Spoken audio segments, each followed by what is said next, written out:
What? Yep, I remember now. It was the wacky waving inflatable arm death. That was it. Nice.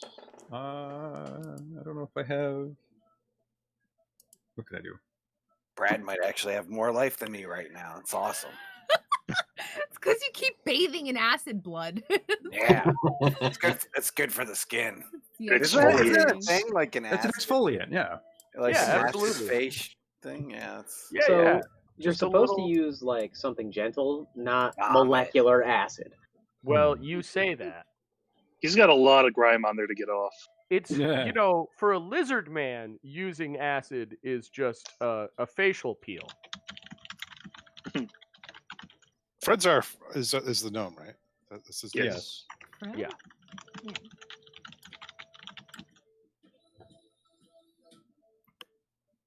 I guess that would be an interesting question. Like, what pH does a lizard need to have a good exfoliant?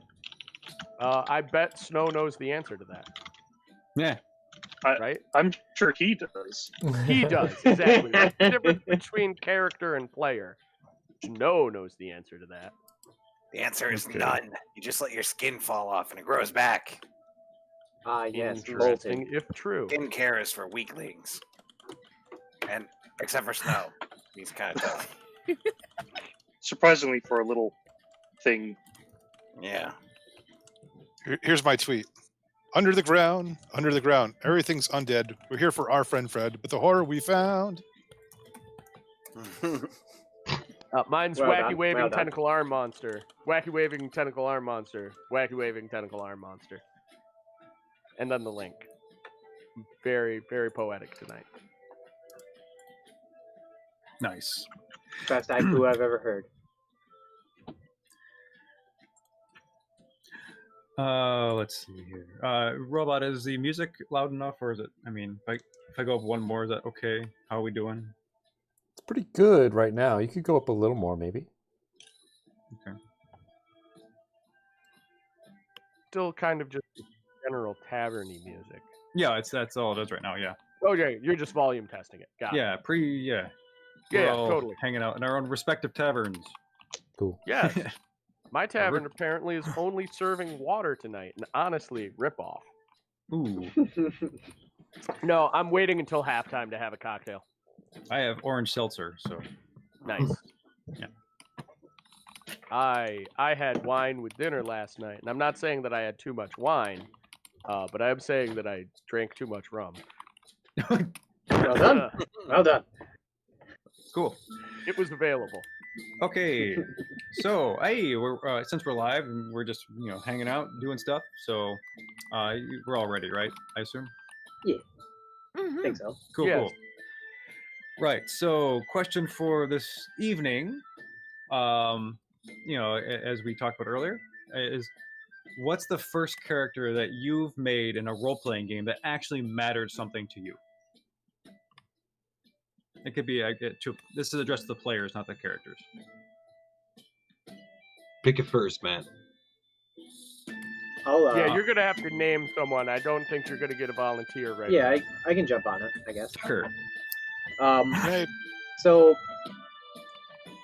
it's kind of funny because even in like non-role playing games, I try to take my characters fairly seriously or like get into the game. But I will say that for D&D, this was definitely the first game that allowed me to be serious about role playing and kind of understand what I'm actually doing at table instead of just being drunk and rolling dice occasionally, So Tyrael is definitely my favorite work, but going on to like Darvin Buckman and Indoor Daggerback has helped that flesh out even more. So the catalyst was Tyrael, but it's been rolling forward. I think this is awesome. All the games have really brought me a passion to these characters. Cool, man. Thank you.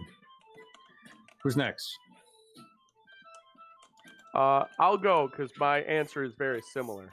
So I used to play D&D in high school and in college. My first D&D character, I don't even remember the name of. In college, the last character I remember playing was a monkey folk monk who my DM let me call Zaius. So as you can tell, I was a very serious role player. Dr. Zaius, Dr. Zaius, Dr. Zaius. So anyway, even Alvin Allgood didn't start out as a serious character in the sense that I didn't think about him before we started playing the game, except that I was like, I want to play a druid. And then I made some choices after that. The first character that I ever built for a game, and I thought about them beforehand, was Zorlo. Like, I actually thought about the character concept, not just, I want to play a this, which is how I used to do it. Like, I want to play a this, therefore I will do these things. But the Oddlot is what helped me, by the time we made it to Aetherflux, start thinking about the characters that way. Cool, man. All right, who's next? Brad. Yes. Mhm. Sorry, we both spoke up at the same time. Do you want to go instead, Red? Go for Brad You first. Okay. Yeah. I mean, I sat here going, do I actually like have a character that I'm like super connected with and stuff? And then I was like, oh wait, it's Brad. I loved Ned when I played as Ned before I switched. Mhm. But when I stop and I think about how much time and effort and energy, I mean, like Brad literally has a book. Mhm. I have Brad's book. I have written poetry from Brad's perspective. I mean, I've never quite I've never quite gotten that deep into a character, and when I think about how I'm still kind of hoping he dies a lot, like it's just really interesting because I'm really invested in his journey in a way that I don't think I've ever been for any other character, even though he has no idea where he's going and neither do I, really. Like, you know, he doesn't have he just wants to find himself, right? He's just on a journey to find himself. So yeah, that's Brad's point. All right, Red. So the first character I think that really meant a lot to me was actually the second character I think I've ever made. He was a half-orc barbarian with a little bit of sorcerer in him, but he was his name was Grognak the Barbarian, and that was before I found out about the Fallout comic Grognak. I was like, seriously? Okay. But the reason why he meant a lot to me is mostly because that was the first time I had experienced D&D in a large group of friends, where we all came together and played an rather expansive campaign. Characters got like stupid strong, so we were playing a good number of years with those characters. I remember at one point he got a cursed cape for Christmas, and it gave him bonus strength and stuff, but it turned his skin orange. And for the rest of the game, he became known as Pumpkin. That's Nice. so cute. And yeah, Pumpkin was one of my favorites. Nice. All right, who's next? I can go. Thank All you. right. So I think the first character is a relatively important character, right? Even if it's not like defining. My first character, his name was Blake the Cunning. This was when I played. So I played D&D for the very first time without character sheets. The DM had a book, and the DM of ours was this old like rock and roll guy. He was cool. He had long hair, and he had like really neat dude. And we were playing these Dungeons and Dragons, and we had no idea what we were doing. So he's like, "Okay, you're gonna be Dar from the Woodlands. You're gonna be Blake the Cunning, and you're gonna be." So I got Blake, and Blake happened to be a rogue, and it did set me up to be rogues all the way through my entire existence. But my most important character was my simplest character, and that would be a noble. And I don't mean simplest in his intelligence, because he is quite simple. But his design was simple. It was the guy who can be the shield, period.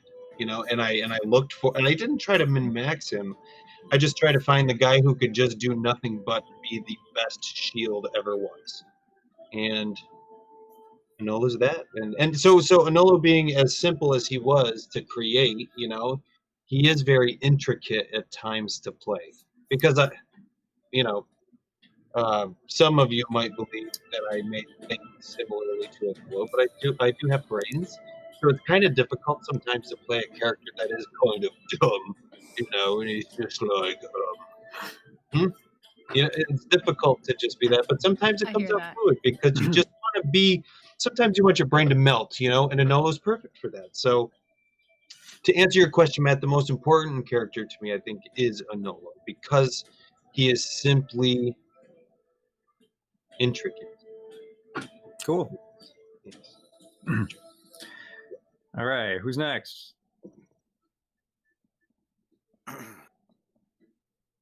I guess I can go. Dan, go. Yep. Yeah. When I started playing D&D, I don't know, maybe Lord of the Rings came out or something, but I liked all the Archer characters, and they would die horribly a lot. You know, I'm not good at playing a squishy character. Yeah. So then I started playing this guy named Mordo. Oh my god. And Mordo would do whatever the hardest, like most glorious way he could. Idiotic. So he was like trying to die, but he never could, and it was amazing. He once swam across the river of lava because he didn't have a ranged weapon because he didn't believe in him. I remember that day. I do too. Oh I my wish god. we that had been version of recording. Mordo. But Yeah. that sounds glorious. There's a minefield of mushrooms, and he just jumped over them all. Or we got to catch this guy. We could run on foot. No, Mordo will climb the building and I drop love it. on him. You know. So I don't know. I just kind of did the opposite, and it worked out, and it was fun. You know, it's like so when I try to keep them alive, they die, and when I try and kill a character, they live. So he's the first one that lived long enough to mean anything. Made Nice. through 2 editions. Mordo. Yeah, right. He started in fourth edition. He survived 4th and into 5th. Yeah, he survived an entire edition. Come on Yeah. now. That leaves me. And Calvin. Me. Oh, Calvin. Calvin, you go first. Okay. So I think I've had like the 3 characters that I can remember that have been interesting. I made Zook first, the wizard that you guys have run into in Aetherflux once or twice, who also happens to be the creator of Tuzard. And then now there's Soot. So like I think it's interesting because they kind of mirror how my personality has changed. When I made Zook, Zook was actually like really full of himself. He was like, I'm the best wizard that ever was. And at the time I was really full of myself, trying to do big business things and stuff like that. And when that all fell apart and I came here and met you guys, I was in a bad spot and really depressed and things were bad. And I figured I'd go to like 1 or 2 sessions and hang out with you guys and then I'd probably be done with it. But I also made a character that was, when I made Tuzard, I made him to be awkward and withdrawn and doesn't talk very much. I designed him to be so that I wouldn't make an ass of myself in front of you guys, basically. That was his whole point. And I think it's kind of awesome that when I let go of him and picked up Soot, Soot makes an ass of himself all the time, kind of, in a way, you know, like he's very open and out there, and that's kind of like just how comfortable I've gotten hanging out and playing the game with all you guys. So I guess that's a weird way of talking about it, but like they're all really important to me because they're kind of like I feel like in a way they're documenting my personal journey at the same time. A character progression through characters, Sure. but for yourself. Yeah. Character progression inception.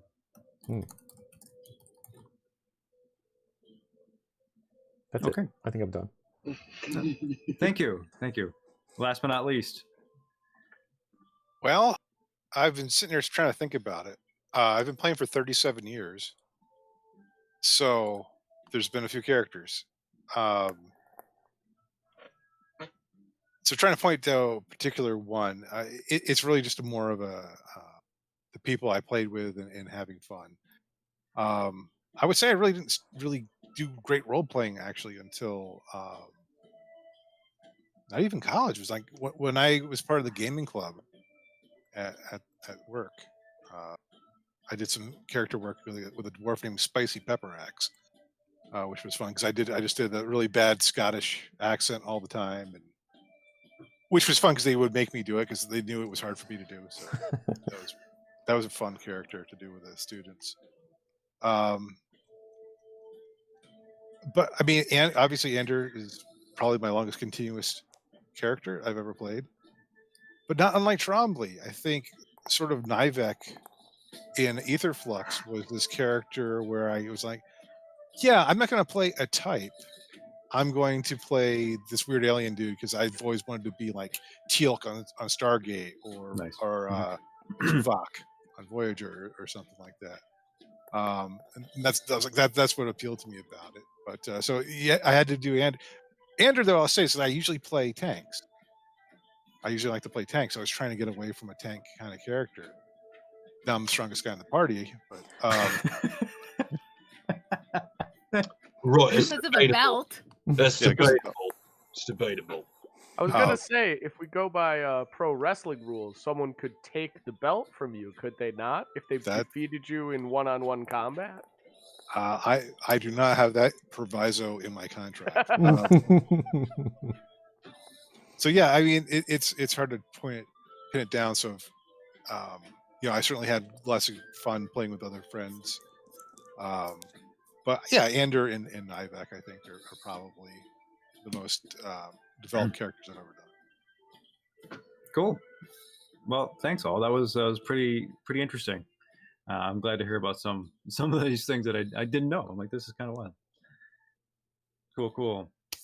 Right. Announcements, things going on. Buy my book. Did you buy my book yet? Did you book. buy I need my to book? buy your book Yeah. physically. I only bought the Kindle version That's of it. fine. And you probably could sign my Kindle, but I want to buy because I want to look at that sick cover too. Yep. Looks like this. So yeah, there's that. Wednesday is Hunters. Hunters is Wednesday. Now is Cloak Crest on hiatus? We had technical difficulties last night. We actually played. Okay. We just didn't stream it. Okay. We're doing this Sunday. Okay. And then Cloak Crest is going on hiatus so I can do my Lasers and Feelings games. Cool. Okay. Yeah, so then I guess that's it. Right? The Fez. Yeah. I got a haircut today, so now it fits better. I need one Yes. tomorrow morning. So last time, entering into the appears to be subterranean layer / crypts of Zedulus below on your property of your new estate, no less. It's funny how these things happen. Which means we have our own dungeon. You have your own dungeon. We're the baddies. You do, and on a quest or on a mission to clean out all the undead below you and sort of resolve the question of Zedulus, the necromancer / conjurer, and Fred's family. So on the way through, many people just kind of ran through the dungeon. Most notably Thurkir, who was hasted and just a sort of whirl of tornado of claws and armor and acid because people kept getting burned from a lot of the mutants, I guess, down there. That seems to be feminine in origin, but with a mixture of other kinds of entities as other things as well. You cleared the way. You found one section of the layer that has a weak floor, which so gleefully peered down into the abyss into. Other people kind of easily danced over, and other than that, it was a lot of combat, and we ended. We're in this one little room with a large vat cemented to the rest of the stone glass, and Ander peeking behind it, seeing a lever, pulling the lever, opening a door behind him, and the glass door on the vat opening up, and a set of arms gripping the sides, another set of arms gripping the sides. So I'm going to need everyone to roll an initiative as I change the music. Here we go. And I just nat one. Yeah. Hey, wait, it wasn't me. Hang on a second. Thurkir got a nat 20. He's still high on haste like crazy, bro. Nat 22. Oh my god, Thurkir, that's right. right. I forgot. Yeah, haste is over. FYI, sorry. It's been longer than a minute, man. Actually, come on. No. Okay. If your haste lasts more than 1 minute, consult a physician. No. Oh man. I mean, Totally. could haste last for more than a minute? You would need some kind of weird meta magic. Sorry, I actually started thinking about the rules of that. Are there sorcerer point things you can do to make things last longer? Can sorcerer... I don't know. I don't play sorcerers. Can sorcerers cast haste? Probably. Brad could technically, if he got high level enough, use sorcerer points and haste. Depending on your spell list, yeah. Because depending on... I cast cleric spells with sorcery points behind them most of the time. There's a lot of different types of meta magic that do a lot of different types of things. When Brad is high, Sorcerer. he can do a lot of things he can't do, though. Folks, we have we have 3 11s, so I need to know modifiers. Oh, so there's Alvin's Ander... modifier is a 2. +3. Ander, what's your modifier for dexterity? You're muted. God damn it! +5. +5. Okay, so Ander, Snow, LVYN, Brad, Soot. So Soot's last because he's like cackling because this is happening. He's just, the entire background. Just imagine Soot being like. Okay, so order. So we know is Thurkir, Turiel, me, Anolo, Ander, Snow, Alvin, Brad, Soot. Just so we're aware. Okay, so a couple things. As the doors open behind you, Ander, you see rows of bookcases or shelving. And on these things, as you take a quick look around, you see several bits of shiny things. Like lots of shiny things. You see piles of stacked money. You see potions. You see a few scrolls. And you see... it looks like a little pedestal. Appears to be a ring, and off to on the right hand bookcase, a little pointer. Over here, you see what it looks. It's a chime, a set of chimes. In addition to some other things, and there's also interspersed with all these kind of items, you are seeing like locked chests. You're seeing vials that have been broken. There's also containers that seem to have like residue of some kind of evaporated liquids, rots of bits of rotten flesh, and other random things. It looks to be like a combination of a curiosity closet as well as a component closet. So that's kind of what you see after opening it. Thurkir, take it away. Has this thing done anything aggressive yet? Or we can only see like 4 arms. It's still in its vat. It is larger than the other ones you have seen. so it is different, but it has not done anything quite aggressive yet. It's still easing its way up out of the vat, and as you see its upper components emerge, or its upper portions, you see two heads, both feminine but wildly warped and misshapen, like a mouth that stretches across all the way back around, and then like a smaller shrunken head over here on its chest. Eyes that are kind of bugging out, and almost kind of bleeding tears. Yeah, I'm gonna say that's bad. I'm gonna fly at it, attack it. Okay. I don't want to have Anders seduce this one. Or either of them. I mean, it's more Brad's taste, but I mean, you're not entirely wrong. I think Brad that's does how have a things lowest like this standard. get made anyway. Anyway, 23 to hit.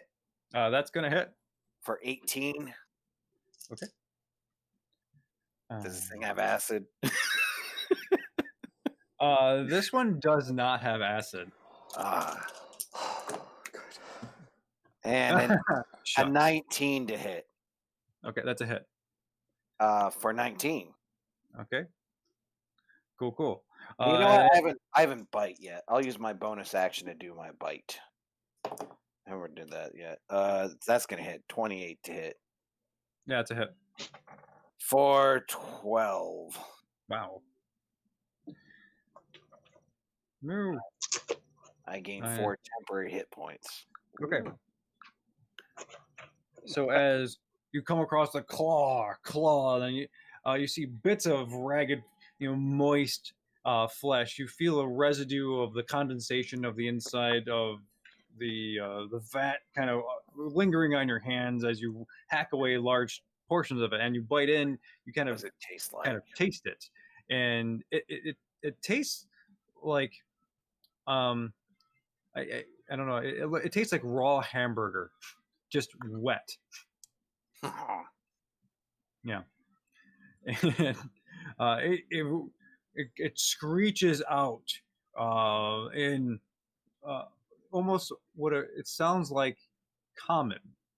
And it's like and you hear its voice modulate between lower registers of like a gruff, like smoker voice for a man, but also a higher pitch of a woman.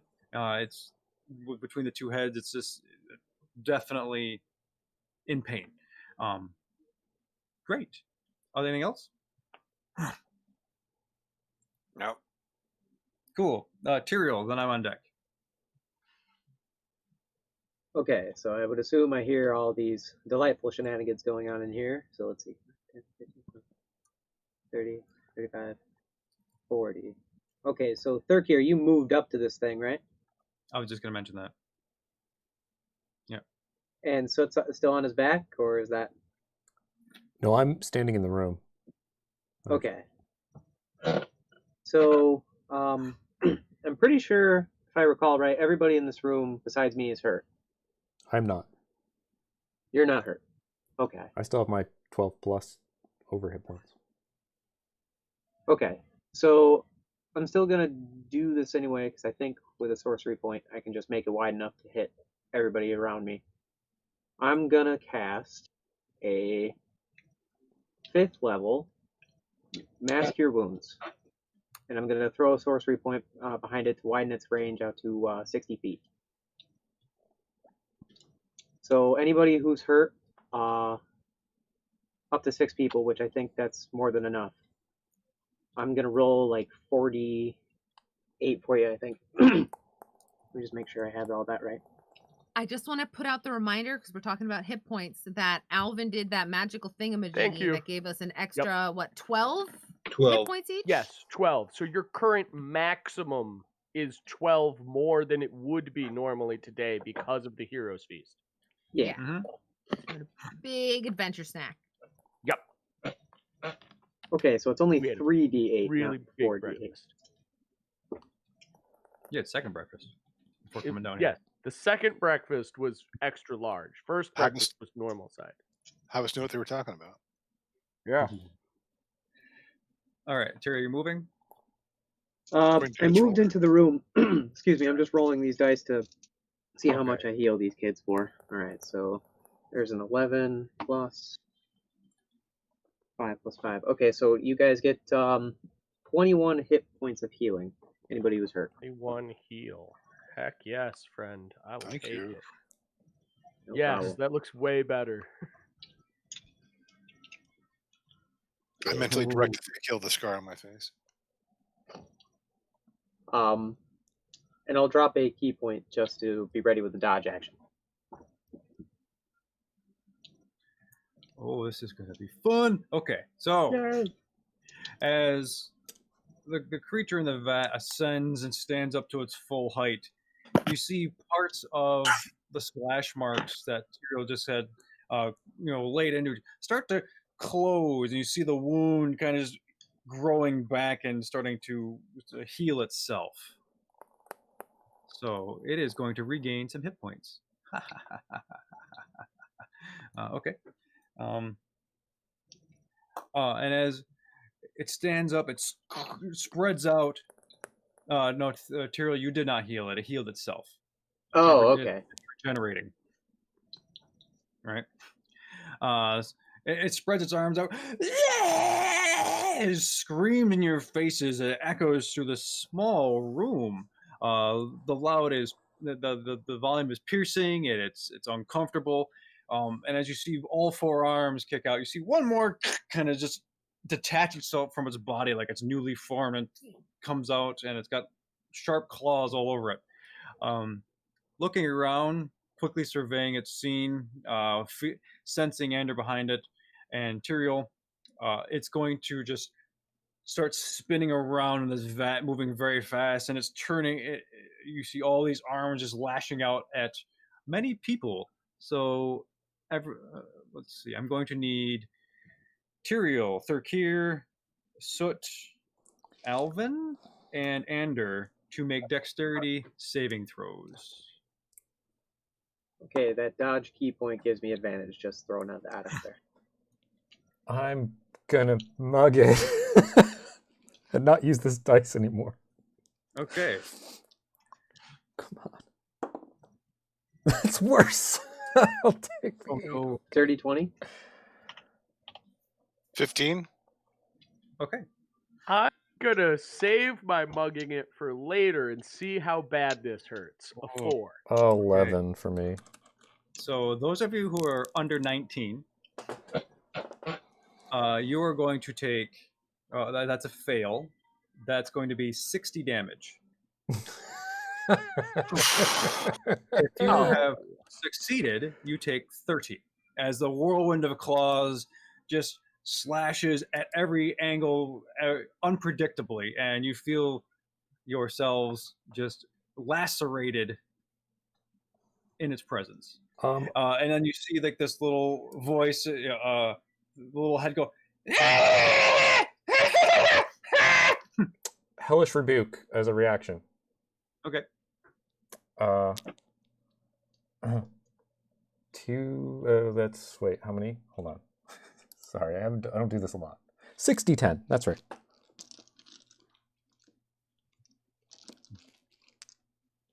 Calling that the Cuisinart, by the way. Cuisinart attack.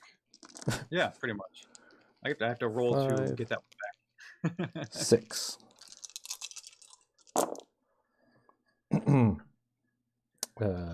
Calculator.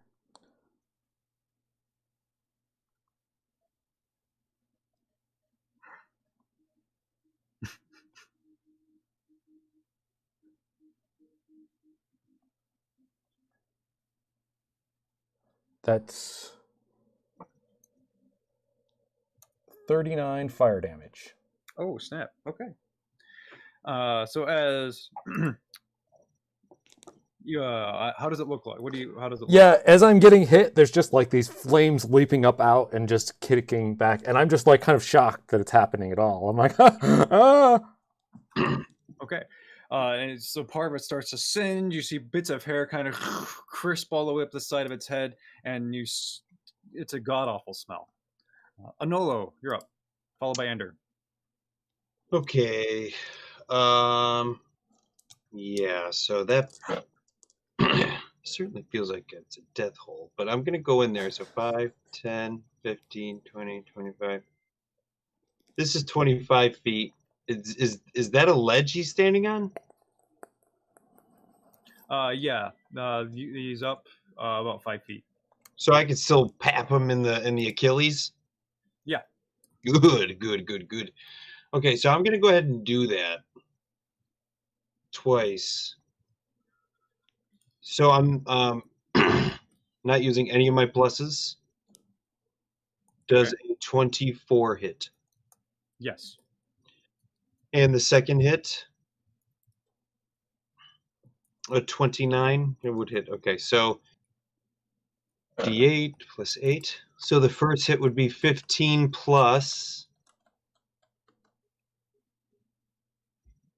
So 15 regular plus 3 radiant. That's on the first hit.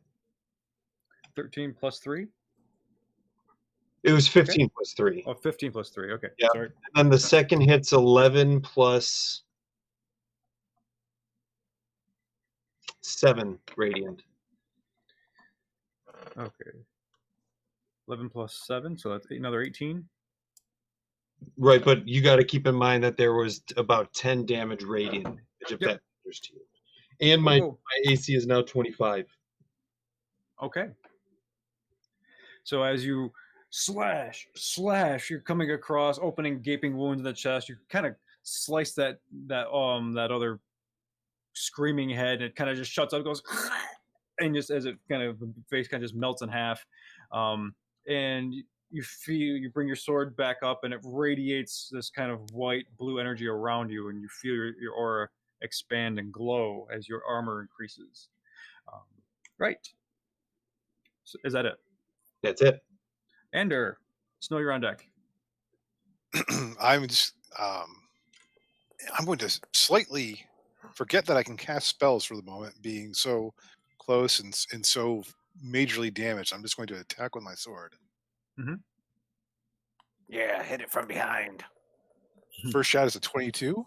It's a hit. And I'll take my second attack as well. And that is a 30. That's a hit. Those hit.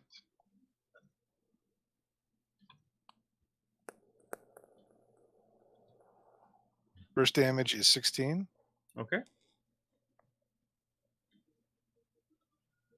Second damage is minimum 11. Okay. So 27 total. Cool. So as you slash with you have a rapier, right?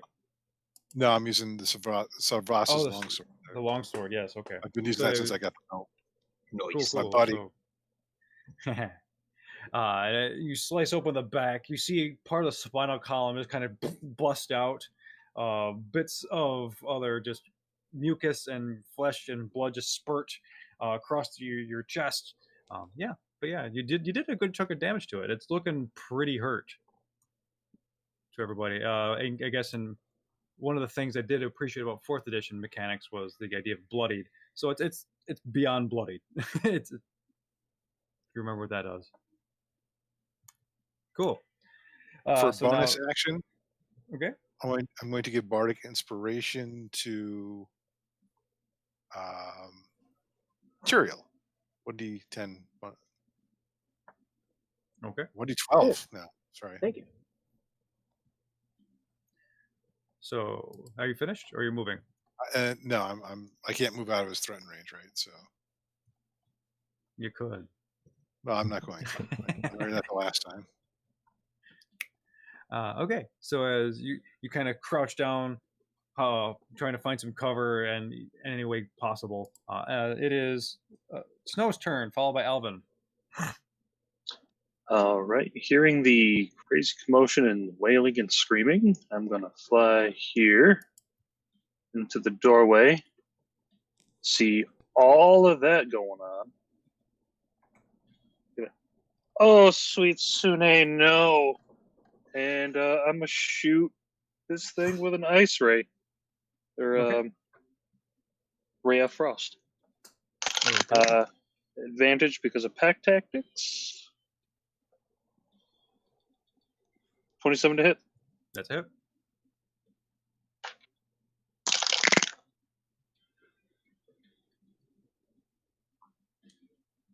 That's going to be 17 cold. Okay. Ignores resistance, and its movement is reduced 10 feet if it decides to Boo. move. Boo. Okay. So as you fire your ray of frost and it hits the upper kind of shoulder section, kind of crystallizing, and you see it crack and pierce and claw at the flesh underneath, doing a good chunk of damage. Okay. You done? I'm gonna fly back a little ways just to keep the door open for anybody else to run in or out. Okie dokie. Alvin, Brad, and Soot. Okay, Alvin's gonna sort of shake himself off a little after taking that thwack, and he's gonna extend his left hand out, point, and he's gonna produce flame right at this guy. Okay. So I'm just gonna roll to see if I hit. Does a I could have rolled better. Does a 15 hit his AC? No. Then the produce flame goes wide. As a bonus action, I'm going to cast Healing Word on myself and just be like, "Hey, Alvin, you're doing fine. You're doing real good." And I'm gonna cast that at like 5th level. Okay. It's the healing spell that I have that's a bonus action, so it's what I'm doing. Yep. I'll do the math off camera and type it into chat. Cool. Sounds good. All right. So Brad, then Soot. Yeah. So Brad is going to I guess, I mean, like, it's so tightly packed in there. I feel like, you know, those like those moments in film where someone's like kind of going through a whole group of people, like, excuse me, pardon me, coming through, kind of like, I feel like that's what Brad would have to do in order to get through here. Yeah, you definitely have to run by a lot of your friends in order to get anywhere near that thing. I do notice the doorways take up 5 feet. Is that correct? These doorways are 5 feet doorways? They shouldn't. They should just be. That's not calculated? No, that should just be. Hold on. All right, so that's just for like graphic purposes. I don't worry about that as a okay. I just noticed that it was perfectly square, so I wasn't sure if it was a space. We haven't been doing that ever, and I didn't think about that, so let's just ignore it. Okay. Okay, so it's not a space. Gotcha. Okay. Okay, so then 5, 10, 15, 20, 25. Excuse me, coming through. Pardon me. Whoopsie daisy. There we go. Brad is gonna come through, see what's going on, find a place to stand. He can't quite get up there. And then he is going to cast Toll the Dead on the big, scary, loud creature that he sees there. So make a Wisdom saving throw, DC 15. Wisdom. Natural 1. Oh dear. Ouch. Okay. All right. That doesn't add anything to this. It's just it makes you feel bad. I'm sorry. No, that's cool. I think it's a critical fail on my end. Why? I'll do something. No. Well, I rolled poorly, so that's. Oh, okay. Wait, that's okay. 13 damage. 13 necrotic damage. Necrotic. That is fine. So as the bell sounds and flesh kind of just shakes off of this entity, you see bits of his exposed bones kind of shatter and kind of things kind of go limp and slump at certain points. Still kicking. Doesn't look good. Well, I mean, didn't look good to begin with, but it looks worse. A lot worse. So so it's just gonna be like, hey, like a lot of things in here, and they just attack us right off the bat. Do you want to be friends? Sorry about they just attack everything. Make a persuasion check with disadvantage. Okay.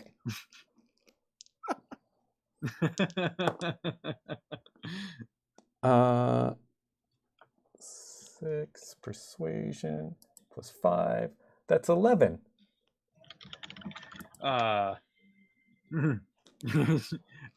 it looks at you and kind of gripping some of its wounds, is feeling pain, and it looks at you and goes, no, there is no friendship. Okay.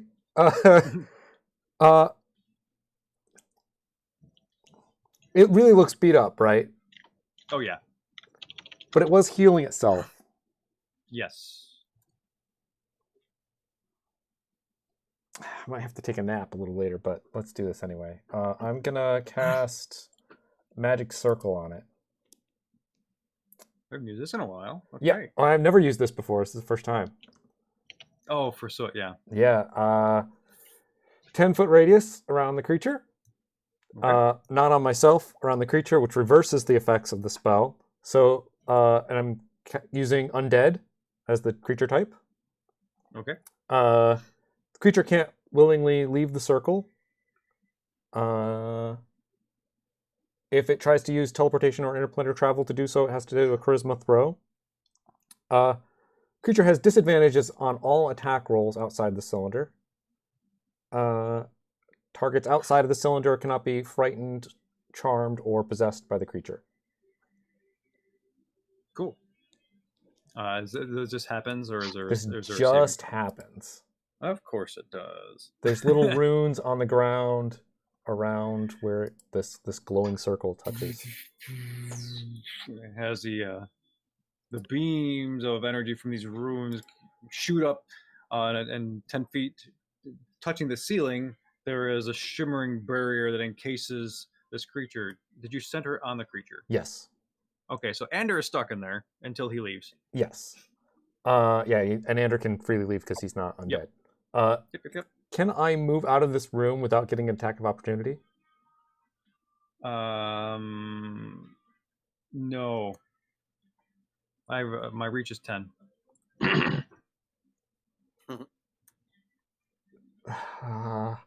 Now I'm wishing I'd just gone invisible.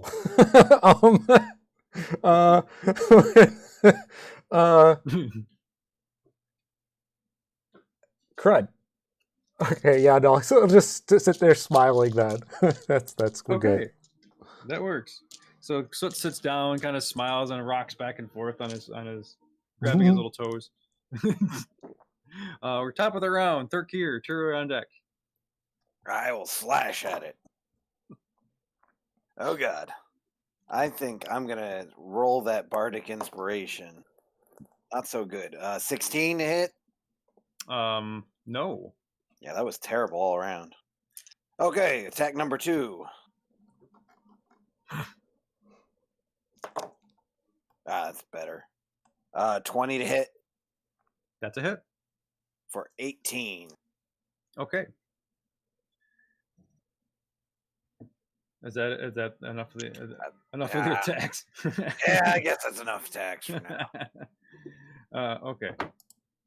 Do math, Matt. Come on. Okay. So as you slash at it, it looks wobbling around, like the face that's still like intact. Its eyes are like rolling back into its head. Its mouth and jaws is kind of slack. You see drool just pouring out of his face, mixed with like this kind of black bile. Yeah. Tyrio. Okay, so we definitely know this guy is really hurt, right? Yeah. All right. So, and it's the only target in the room, correct? Yep. Okay, so in the hope that I can just take some time to heal you guys after, I'm going to try and cast Sacred Flame on this guy. So, DC 18 Dex save, Matt, or take Fail. 3d8 radiant. Okay, 3d8 I rolled a radiant. 9. Negative. Damn. Not gonna happen.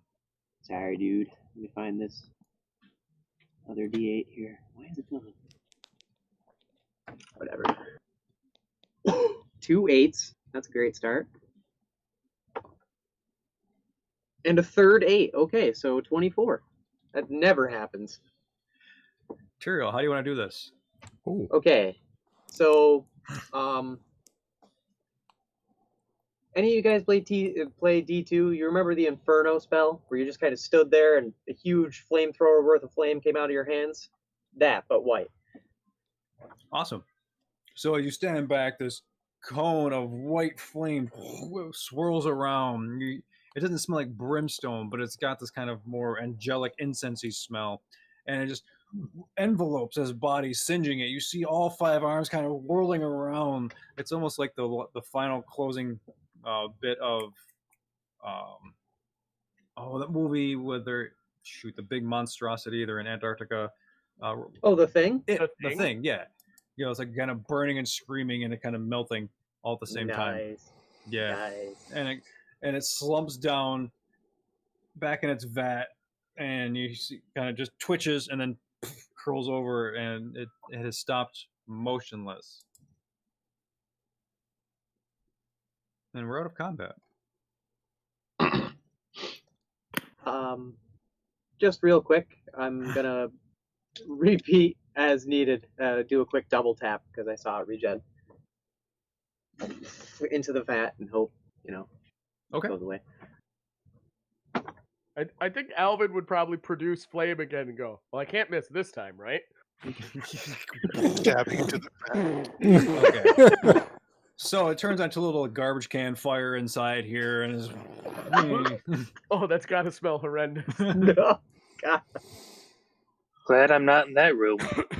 Right. So, I do believe that we promised our friend Fred that we would do our very best to not really destroy any of his potential relatives. So as I wasn't in here when the whole thing really got rough and tumble, somebody could just please confirm that thing struck first. No. Oh yeah. Yes. No. It looked at me menacingly. Thurkir bit first. Right. Thurkir. He bit it. Thurkir. Okay, all right. Listen. I know that this is not our typical way of doing it, but we made an oath to a friend. Listen, and maybe I'm the only one who really does keep oaths that I make, but I mean, is that not what we're interested in doing for a friend? We left enough to identify the remains, right? That's Well, what we're doing here. I don't think So so I mean, anymore. really quick. I mean, now this is a question for DM. Those nudie pictures on the wall, I know they're not nudies, but they're the anatomical pictures. You know what I'm talking about? The vivisection diagrams? Yeah, those ones. Are there any names or I cannot believe that you just marks? referenced vivisection diagrams as nudie pictures. That's what Anolo did last session.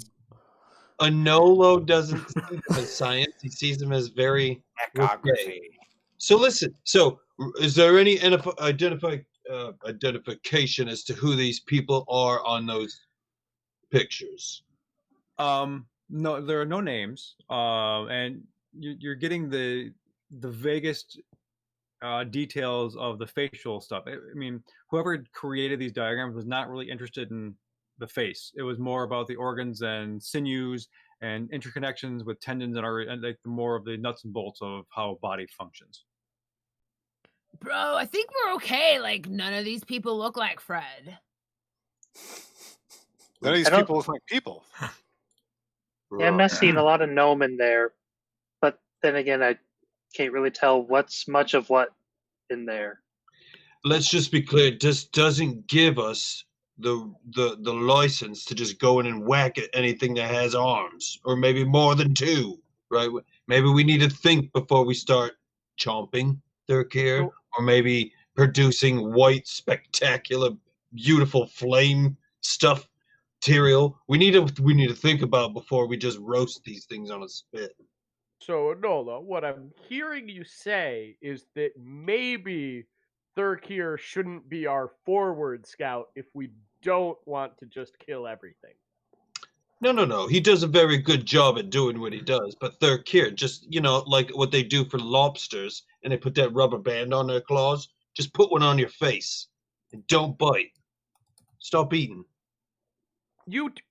Actually, Thurkir, this is a fair point. You don't want to eat any of these guys. They'll make you incredibly sick. all types of rotten disease here. I mean, really, for your own digestive health. The cure doesn't understand the problem here. I mean, they obviously died, came back. We'll just kill them and they'll come back later. We'll have somebody solve it later. So as Andrew's Sir, poking that's the around problem. inside, We're somebody. fair enough. Andrew, you see him rooting around through the shelves and looking through all this stuff. You find there's no traps.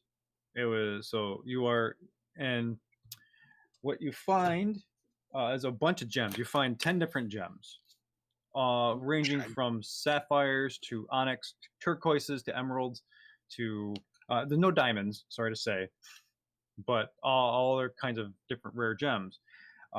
There's 10 of them. They're worth 1,000 gold pieces each. Sweet. Does anybody else see these? Okay, I'm kidding. You don't have to be kidding, Chris. This is we're all out there fighting and bickering That's true. Fair Ned point. totally didn't share all of her loot with you guys. No. Yeah, you're Oh, the only one that's who's true. in there, Andrew. So I'm interested in those chimes mostly. okay. You pull the chimes up. It's a very thin metal, and like you hear you ting it. It's got this kind of beautiful resonance to it. And there's two other bells that have like this interesting harmonic to them, but they look inscribed with runes as well. You find the ring that has in a little case. There's one scroll that you identify as a spell scroll. It's got the inscriptions, the arcane language in it. And there are 3 different potions. One potion is at a small kind of Erlenmeyer flask kind of thing, and it's got this swirling smoke inside of it, almost coalescent liquid, like looks like liquid silver floating around. There's one that it has a very like a beakerish kind of thing, and it's got a faint silver, goldish silver liquid. And the last one is a liquid that looks to be almost totally gold, yellow color, goldish color, not like flecks or anything, but just kind of this, gold quality to it. If you wish to identify these things or try to, you're gonna have to make a different check. I would like to, but I would also like to let somebody else do something first. Okay, cool. Who's next? Can I take a look into the burning pit and see if the corpse still has any mouths left? Yeah. Do you want to just look, or do you want to like kind of dig around? Well, I don't want Like a cat box. I'm currently like I look perfectly fine, but I'm bleeding. Like there's blood on the floor around Soot as he moves around, and but he looks perfectly like pristine as usual. Yeah, I don't want to burn myself, but I'd like to, know. Their cure can hold you over the vat. Okay. Well, if you're just gonna look, Mhm. that's perception. If you want to try and paw around a little bit, that's going to be investigation. Perception's fine. Okay. 18 plus 7, a lot. Yeah, that there is part of the mouth that was left that didn't get slashed by Ander. It's still pretty intact. Kind of the lips are burned off. You see like these weird receding gum line, these large incisors, mostly of teeth. I would like to cast that's what they Speak are. with Dead. Sure.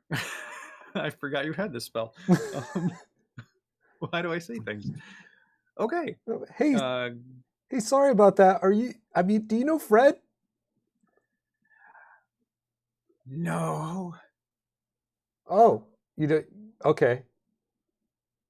Wait. Hmm? It's small guy. Yeah. He's a gnome. Yes. I have a vague recollection. Okay. So, were you family with Fred, or do you just know it's just you've seen him once or twice? Oh, hold on. What are the other details of this spell? Okay, until the spell ends, you can ask the corpse up to 5 questions. The corpse only knows what it knew in life, including the languages it knew. Answers are usually brief and cryptic or repetitive. Okay. That's what I vaguely remembered. Okay. I've definitely at least asked 2 questions already. So yeah. So there were the mouth looks up at you, kind of go cricks. Knew him. Okay. There's how many? Do you know how many floors there are here in the dungeon? Just one. Oh, okay. Sorry about, these guys killing you again and stuff. They're like that. Guys, should I ask them anything else?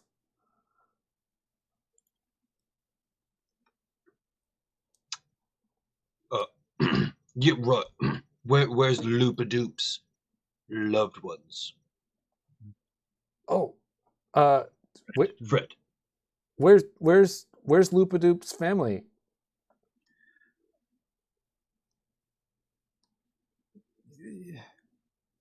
They were with him. Okay. All right. That's usually how this goes. That's good info. I mean, they were with him. And as it kind of recedes, and the face just crumbles and dissolves.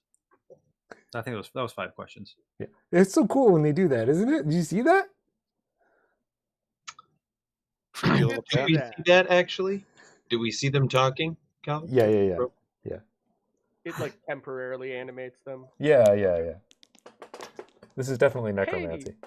Hey, Soot, pal, buddy, you look great, but I couldn't help but notice there seems to be a large pool of blood underneath your feet. I was just wondering, is all of that yours? I think so. And he'll just drop disguise self for a second. Okay. You see all the half singed off fur for the time that he was on fire, and died. And there's just there's just slashes through with missing fur and stuff. He's like, Alvin would like to do a medicine check on Soot, but then also cast a healing spell. But I want to do a medicine check first. See how bad he is. All right. Nolo never jumps or is really horrified at images, but when he sees his little furry friend, his master, looking so ravaged, I jump. I'm at 4593. Okay. 45 out of 93? Is that what you said? Yeah. Okay. If I had taken another hit, I'd be down again. Definitely. Okay, well, my big guns healing spell is actually overkill for you. Probably. Because my big guns healing spell is heal. Okay. Does anyone else want to do something? Oh, wait. I've got healing spirit. I'll cast that. Okay. I'm going to cast a 4th level healing spirit for Soot. Cool. We should even take a short rest here after we're done moving. Yeah, that would be fine with me too. We can just do that. Did the sound that the chime make happen to be loud enough for me to hear out here?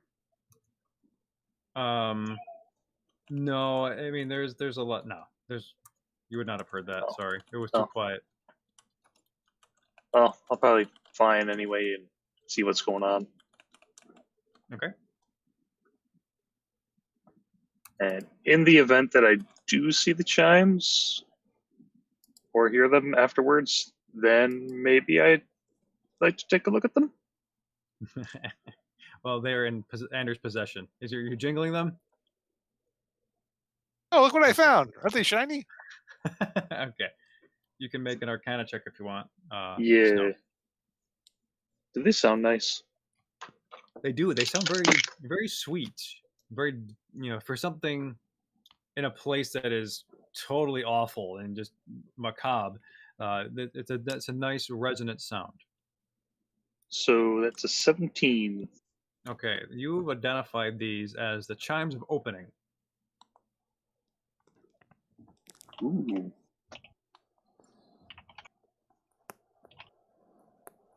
Yep. I'm guessing you sing them and they open doors or something? Yeah, hold on. Brad's gonna just pop a cure wounds on Thurkir for level 5. Because Okay. Brad saw how much acid poured all over him and Yeah, I'm hitting him with is a concerned. 4th level cure as well. Are we just doing heals right now, or are we considering a short rest? I could use an. I think both, just because he's pretty down. Yeah. What's your max health, Dan? It's like 180, 190. Yeah, it's like almost 200, and you're at what, 30? So you look 45. like crap. Yeah. You look just Um, bad. You're like, your scales don't even like have definition anymore. You're so smooth from all the lesson. Alvin's at slightly more than half of his normal total. Ooh. Ooh. So if we're gonna short rest, should we take a 24 for quick me. break, refresh, and then Oh. come Yeah. back? Yeah, Might do this the is heals. when we Right. normally Yep. Okay. take a short break for ourselves as well. How thematic. Yeah. I want to. Yeah. All right, cool. I would like to also, before the short rest, Galder's speedy courier back to Fred, being like, "Everything's going great down here. No worries. We're fine," and just send it. Do you put your illusion magic back up before you go? Oh talk yeah, to yeah, Fred? yeah. I Okay. definitely do that. Yeah. So I'm not going to as- him. I'm just sending him a little note. Oh, you're just sending the message. Yeah. You're not. Okay. So as you do that, you hear Fred behind you say, "Well, you could just turn around." As Fred appears in the door behind you, Ooh. Okay. and that's where we're gonna take a short rest. Yeah. Nice. Did he bring crumpets? Yeah, I was Right. gonna say, did he bring snacks? It's been Yeah. so long. Going Since to second intermission. breakfast. Mage So mode. I gave Thurkir 32 hit points, and it looks like Tucker typed in 24 for Yeah. Thurkir as well. And I typed it in the chat, but there was 13 hit points for Soot from the healing spirit. Okay, just wanted to make sure. Cool. Healing spirit. Are we off? We're back. Hey, all right. We have more layer to explore, more carnage to be had. I do want to thank the music is by Tabletop Audio, which is awesome. They're great resource, and I'm still using maps from Dice and Logos. Also, I don't know, he just puts out maps all the time, and it just puts them up for free. I'm like, dude, that's awesome. So, yeah, thank you. Other things? No? All right, let's dive into it. As you turn around, you see Fred standing there in the doorway. And he's like, well, thanks for the note, but here I am. Weren't you supposed to? Aren't you supposed to be back at the? Guarding the door?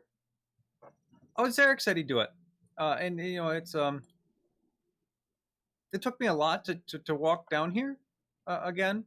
But you know, I felt like I needed to just to verify, just to see for myself. Detect magic. Fair. No, is the Right. thing right in front of him? Is the box? Yes. Okay, so that's actually Fred. So it Okay. definitely has to be Fred. Yeah. Hey, Fred, is Eric by himself, or is Mr. Bricks with him? Yeah, I think Mr. Brooks is with him. I just kind of left. Just checking. How you feeling, bud? It's got to be pretty weird for you down here. Oh, this is terrifying, and I don't. There's a lot of acid burns. What's going on down here? It's funny you should mention that. I think it's Elvin funny. being like severely burnt at the moment. We fought what was it? An Etten? A troll? We got a lot of acid burns. It happens sometimes. Okay. Yeah, that's scary. Okay. Yeah. Okay. I just wanted to let you know I'm down here. I'm kind of hanging way back, but just on the off chance that, you know, I can Hey, see my family even if they are undead. It'd be some kind of closure. Fred, do you know who this or these people were?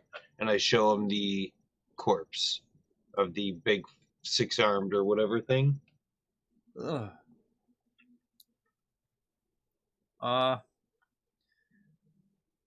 Yeah, that looks like Lady Cassandra. That's his wife, or part of her. I mean, it's obviously there's other things there that shouldn't be there. She was not like that, but I see part of her face. Fred, do you see what we're dealing with? Are you Oh prepared yeah. to see your family like this? What kind of question is that? Of course not. Is anybody? No. So I don't. So I guess my point being, as thick as it sounded, was that you do not belong down here, Fred.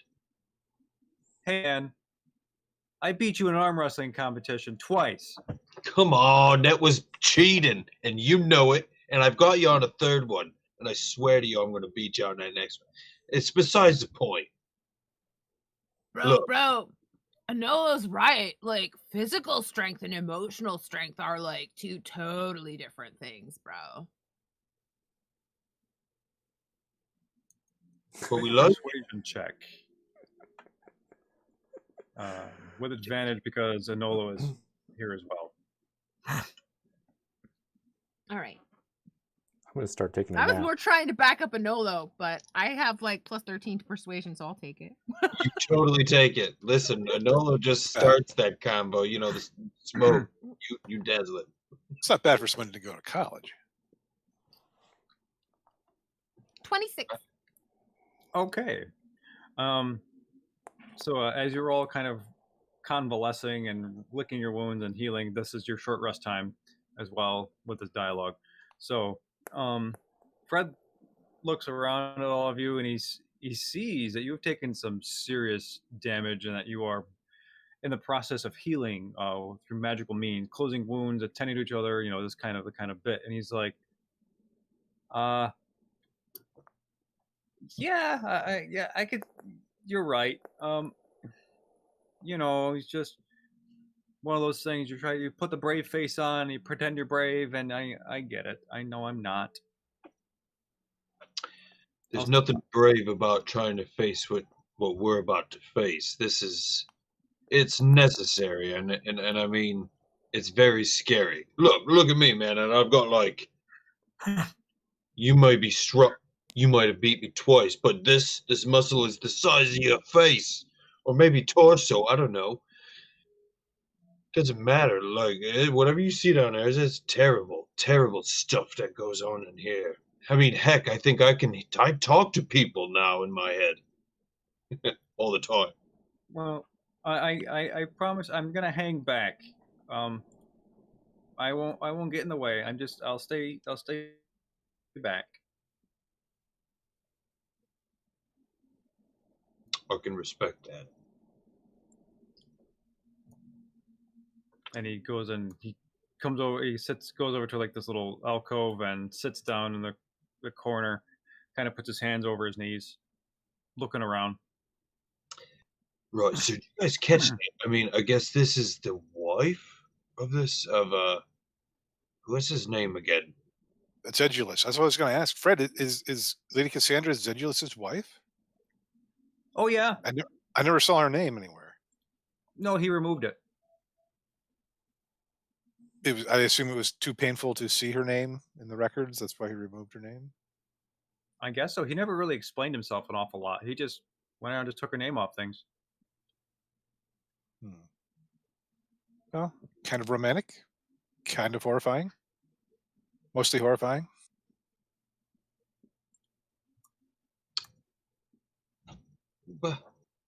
Who does that? I mean, okay, let me just think about this, right? I mean, it's his wife, his love, and you want to just erase her from the history, like just go ahead and just. Oh, she don't exist. She's gone. Who does that? I think Anolo, from what I read in the journals and such, he tried very hard to bring her back. And if this is what he wound up with, perhaps seeing her name would have been so painful that he would have preferred to remove it than remember her at an opportune moment.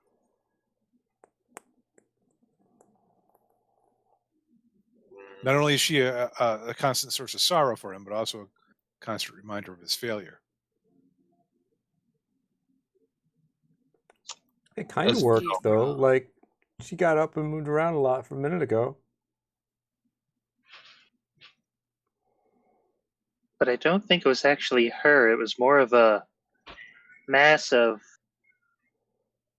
whatever all of that was. Necrotic energy. Yeah. Yeah. You see, Soot, he didn't want his wife to come back in that form. He wanted her to be as she was, like probably a normal human type woman. Why? Oh,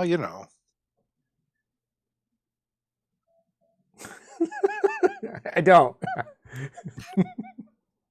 Maybe he just likes faces. I mean, the first one had one face. The second one had two faces.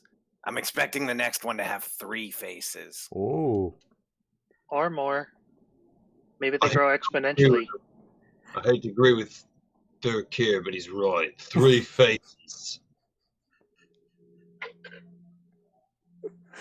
Okay, so as you guys all kind of take a time, your short rest has concluded, and you still down the hallway. Fred looks down towards the doors that Thurkir almost opened last time, and he hears shuffling, and he's like, "You guys hear that? Oh no, I know what that is. What do you do?" Stand up. Yeah, I'm gonna fly out there and kind of get ready for whatever the heck this is going to be. Same. So I have a feeling I know what it is. We heard zombie noises, right? You heard a mass of like a group shuffling and swaying around earlier. Flash Shamble Mod. Okay. Oh, okay. We're all moving. That's what we're doing. Okay. Yeah. Okay. Good. Do we fight these, or are we going for the necromancer? Well, they let us through to him. How many of them are there? Ish. Well, from what you recall, Fred said there were 100 people.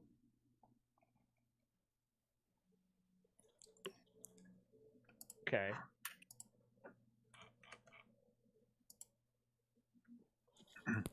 Sounds like it's time for the big magic.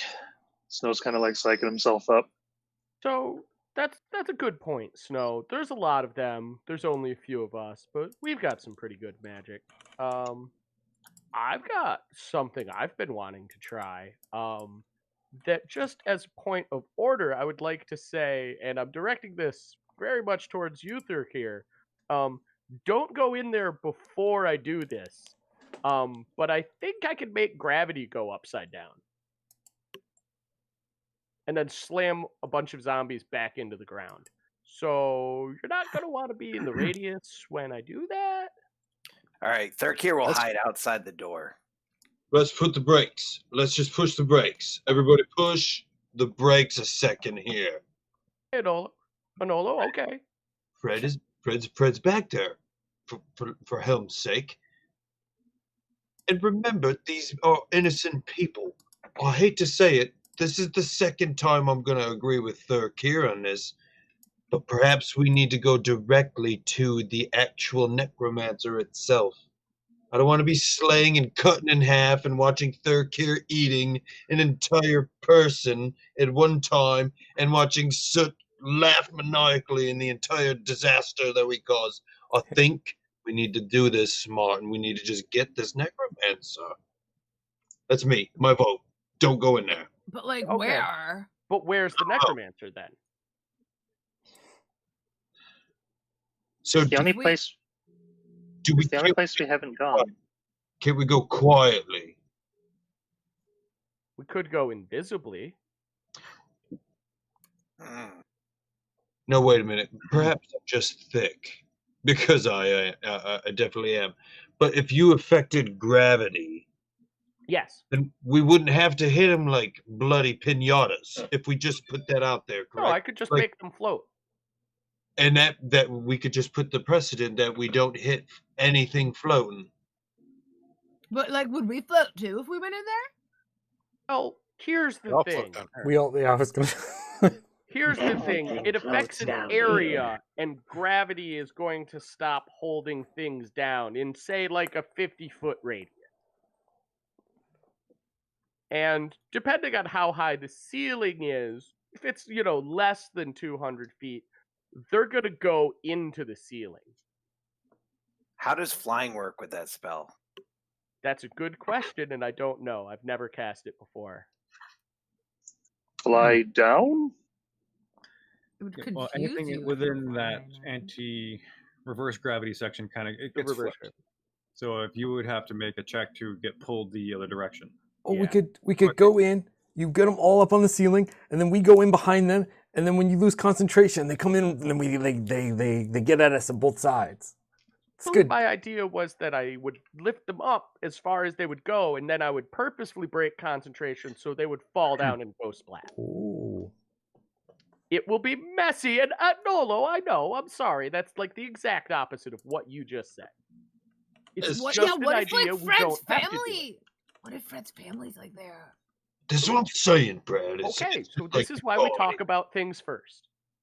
But like, also, like, if we don't face them, what if they get out, Anolo? Like, then we will have failed to protect the world. Have you seen Fred? Have you seen Fred? Do you really want to make Fred like destroy all these goopy goppy versions of like his friends though? Like that Come on, seems harsh. Listen, Fred, I can't be putting these people to the blood pinatas in third gear for the hex. No, look, can we do it? Can we just do it peacefully through this room of, say, all of these peaceful zombies? I mean, can we sneak past 100 zombies? I don't know, maybe. But let's say, hypothetically, that they start attacking us. What do we do then? I don't want to float up into the air and come crashing down. And I don't Well, want in any that of you case, to go up in the air and then come crashing down. Well, I think at that point it gets pretty simple. The moment they attack us, the moment we do what we do best, and we just go right through. How would we screw up a plan at that point?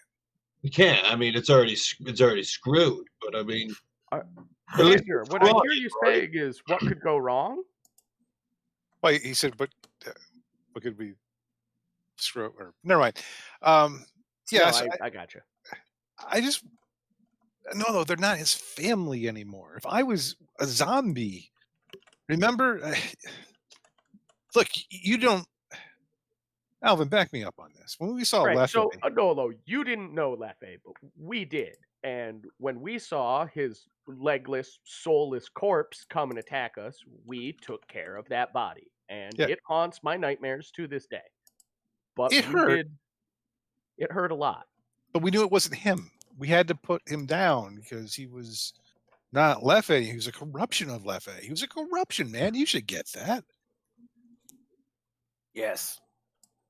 There's a saying, blood is thicker than water, but zombie flesh is weaker than paper. no, I've listen, never heard that version of that saying before, Thurkir. That's unexpectedly wise. Is that a lizard folk saying? Well, you reminded me with blood and pinata. It just made me think of Happier paper. days. Yes. listen. I know whatever's in there, whatever this thing is. I'll get it. I'll get there an abomination of what they once were. But I mean, I'm also thinking to protect the guy that's still living back there. And I mean, his psyche maybe not be as strong as the rest of ours to be able to see our friend Elvin Leffe, to have to put him in the ground, and to see other atrocities that we've seen. Perhaps Fred's just a simple, innocent man named Loopadoop, and he didn't sign up for it. So I mean, we just need he asked that we paid particular attention to his people, and that's all I'm saying is that I want to protect those wishes. How about this? How about we try to get a peek on what's going on the other side of that door first? You know what? If they appear to be, gnomish people, gnomish undead of some sort, then we'll try just to levitate them up in the air and go right after the necromancer. If they're not, then I say release the Thurkir. This is why you're my best friend. This is what you get me. You see that, everybody? And it gets me.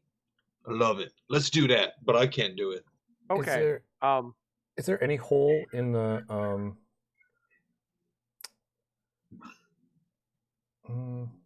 door? Is there any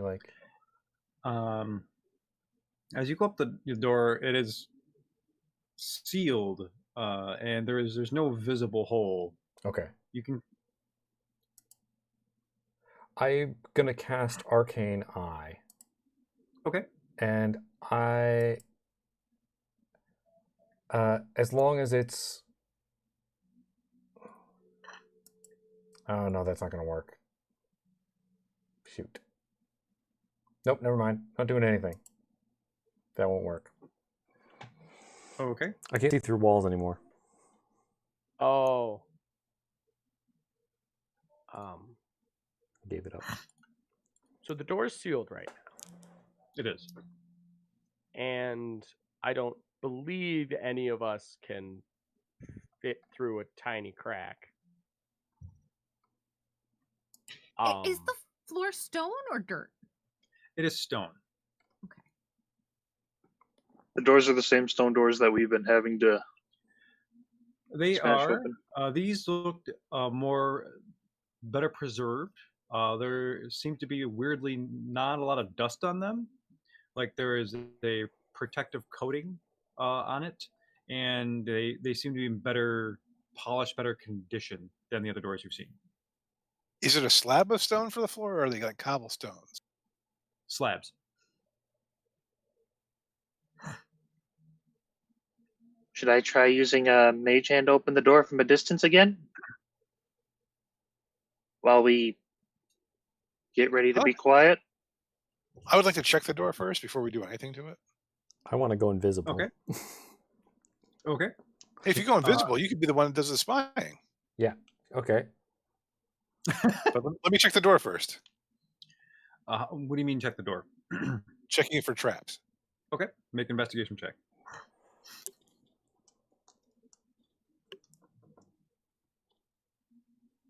Uh, 10. As far as you know, it is not trapped. Can you make Thurkir invisible too? I'd have to use a spell slot to make more people invisible. Actually, Thurkir, I can make you invisible. It's no big deal. You want to ride Thurkir? Oh, but the splashing. I don't want to get splashed. With the stuff that burns you. When I was riding you, Thurkir, Oh, and I got we're not blasted gonna with a bunch of attack acid.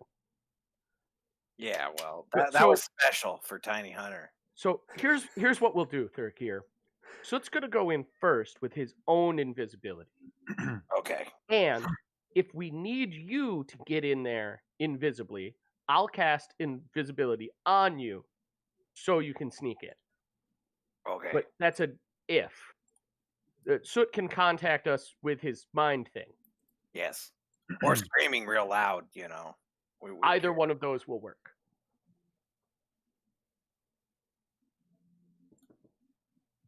Okay, what do we do? I say we send in the cat. I'm invisible. I'll walk up to the door, but I'm not strong enough to move it. I don't. Am I? I mean, Can I stealth and open it for him? Yeah. Make a sleight of hand check. Oh, okay. I was gonna make a stealth check first. Well, because they can't really. hear you on this side of the door. But are you trying to open the door quietly?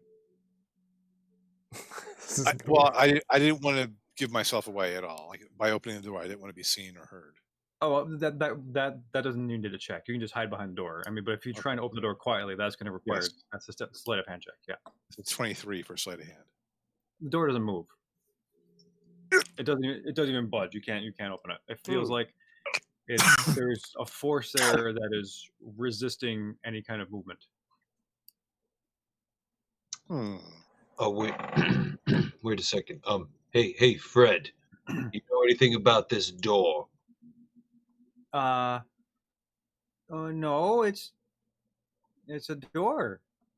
Listen, the strongest, well, second strongest person in this crew, but he's got a little bit more might than I do. He was unable to open this door, and can you open this door quietly? I can try. If you want.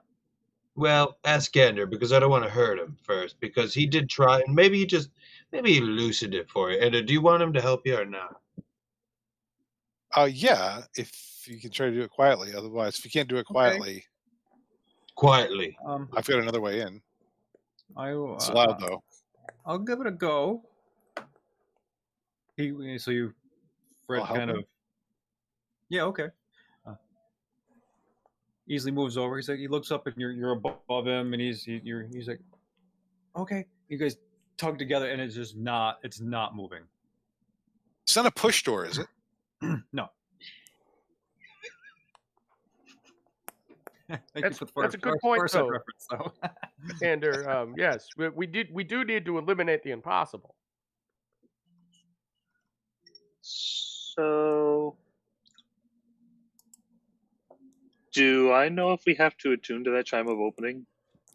It does not require attunement. I was going to say you should chime in here. So, let's see, what's the distance on that sucker? 120 feet. Should I give it a tap? It's not gonna be quiet. So we should go ready with all our stuff. Yeah. Everybody should back up if they're planning on backing up. I'm gonna back up. Thurkir, do you want to be invisible? Yeah, sure. I'll keep track of it. Okay. I cast invisibility on. Does anybody else want to be invisible? I'll use stealth, I guess. Okay, then I cast it at, I believe, 3rd level, so I can do 2 people. Let me just confirm that. You just want to be It's a 2nd level spell, so yes, I cast it at 3rd level, so on Anolo and on Thurkir.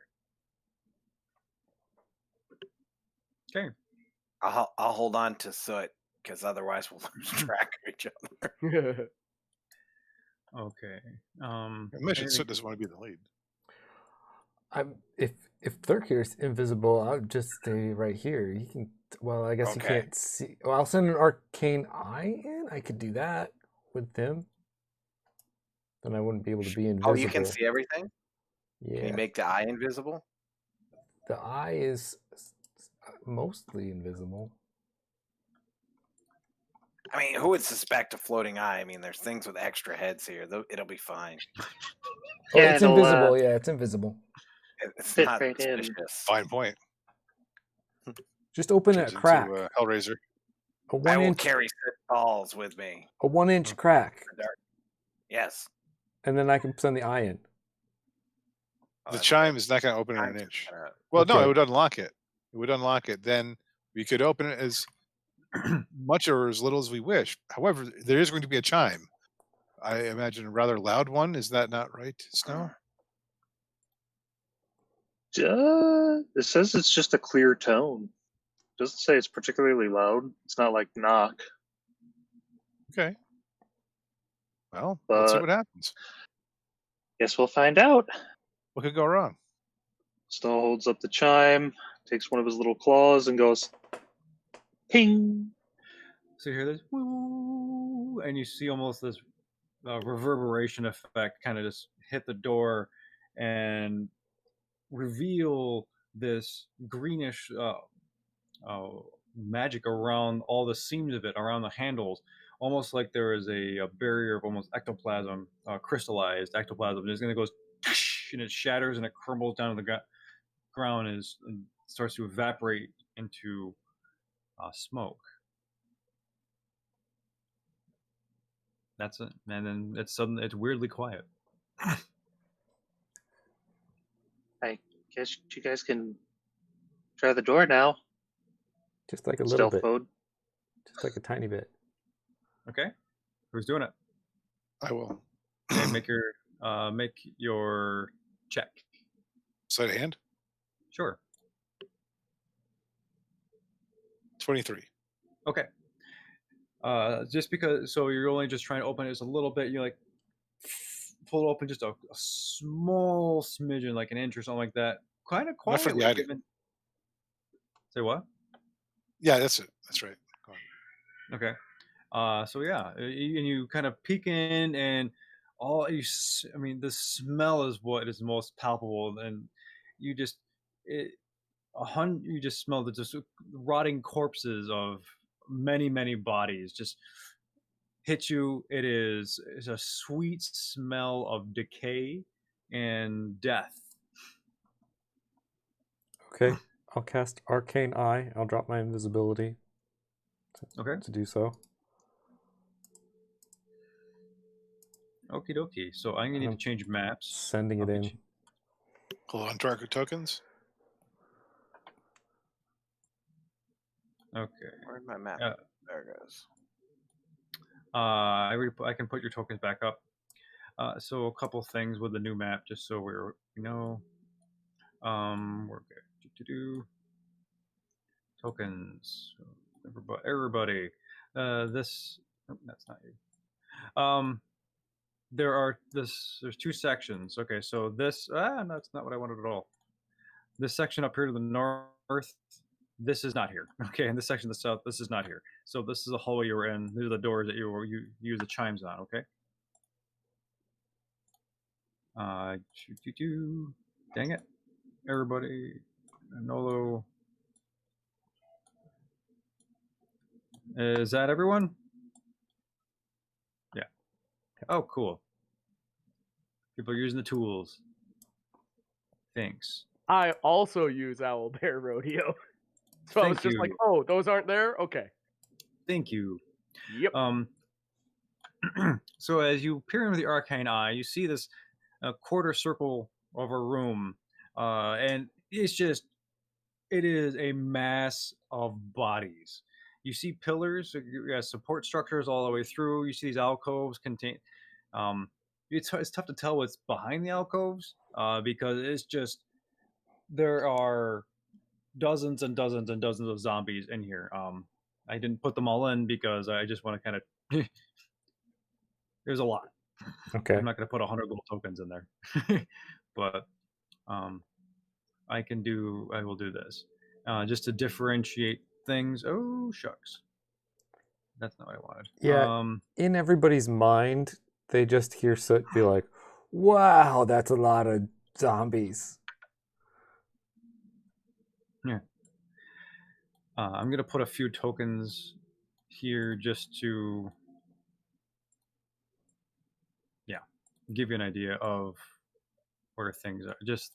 These are just placeholders for everything. Okay?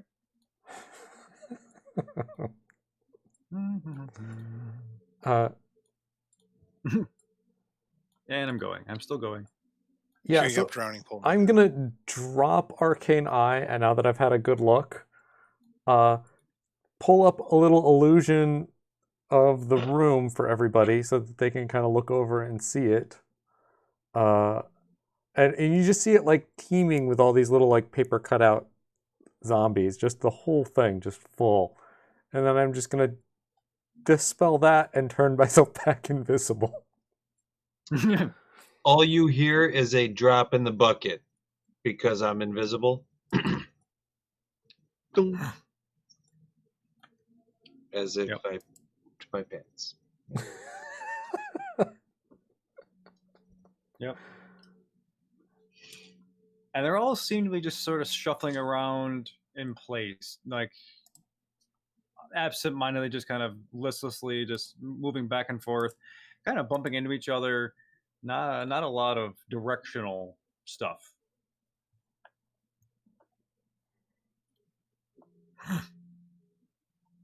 Can we make it through? Can somebody like lead us? Listen, I'm going to be honest. I'm probably the worst one that's going to get all of their attention.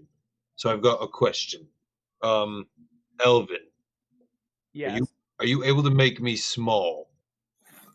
Are you? Wait, sorry. This is out of character. Are you still invisible right now? Yes. That's a concentration spell. So keeping you and Thurkir invisible is already a concentration. So in character, well, Anolo, I could, but I'm already kind of focusing on this right now. And Okay.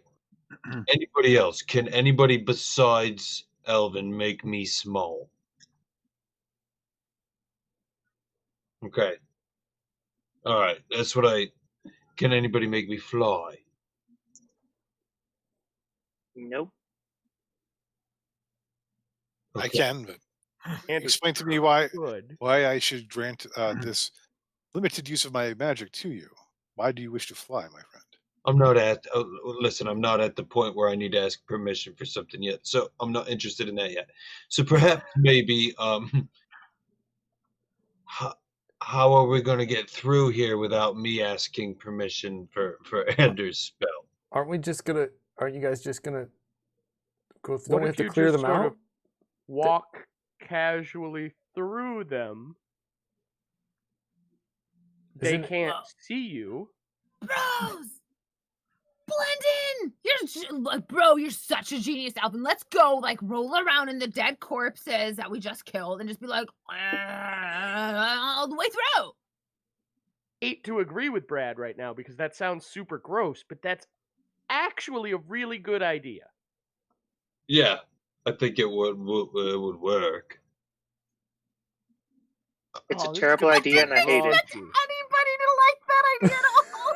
Out of Well, character, no, I I'm a hate it. big fan of the movie Shaun of the Dead, so Brad, I hate that idea. I'm not doing it. Unless you can really convince me. So, I mean, uninvisibles himself and does disguise self to turn into a zombie. we could test the concept. I'm ready. Oh my gosh, you guys. Thurkir, Anolo, don't attack anyone or cast anything. Stay invisible. Try and walk casual. The rest of us, with the Sound exception like of it. Ander possibly, are about to get very filthy. Soot, I'm so sorry. Or Snow, sorry. I said the wrong S word. Snow, I'm so sorry. How big were the ceilings? That's all. The ceilings in here are a little taller than the other places you've been. They are 15 feet. I'll try and stick to the ceiling and just crawl that way, stealthily. Okay. I'm gonna wait for everyone else. Oh, actually, I could just wild shape into a spider instead of covering myself in zombie flesh. Now that you mention it, Snow. Does that affect concentration? Nope, wild shape isn't a spell; it's a magical effect. I maintain Yeah. concentration. Honestly, What it a- sounds like only Brad needs to follow Brad's plan. Well, Brad, have fun with that. Yeah. Oh, and It's like- Tyrael, maybe. Sorry, Yeah, yeah. Tyrael. Sorry, Tyrael. I mean, Everyone but you else have can literally fly. been through hell before. With that, I'm gonna follow Snow, and I'll just hold on to like his robe and just kind of levitate up there, so he can pull me across. But I still look like a zombie. Obviously. Okay. Bro, this might like increase our odds. Like Tyrael, like let's go cover ourselves in like viscera, and like they'll be like the zombies will be like looking up, and like all we need to do is like smell bad, right? And be like, and we'll be fine. It'll be fine. Come on. Enolo's already rolling in some dead bodies, but he's invisible, so you can't see it. Oh my How wide is this The room? body is sort of shifting around. The room itself. Where's my? I gotta get back to. I mean, I could have made more than one person fly. But... It's about 30 feet wide, but it arcs, and it maintains that width. Okay. So this is like a thing I never use, but I'm gonna try and use my tiefling spell of darkness and drop a sorcery point into it to make the whole area dark. Because I think that doesn't actually affect any of us, right? No, it Dark totally vision, does. oh, it does. Yeah. Yeah, it's magical darkness. Yeah. Dark Oh. for everybody. This It'll be makes it safer dark though. for everyone. Although You won't can you panic do because of the. targeted? No, it won't work. You won't panic Pardon? because they're undead. You know, you'll just feel comfortable and safe. It'll be fine. Yeah. I really don't want to be in zombie parts, Brad.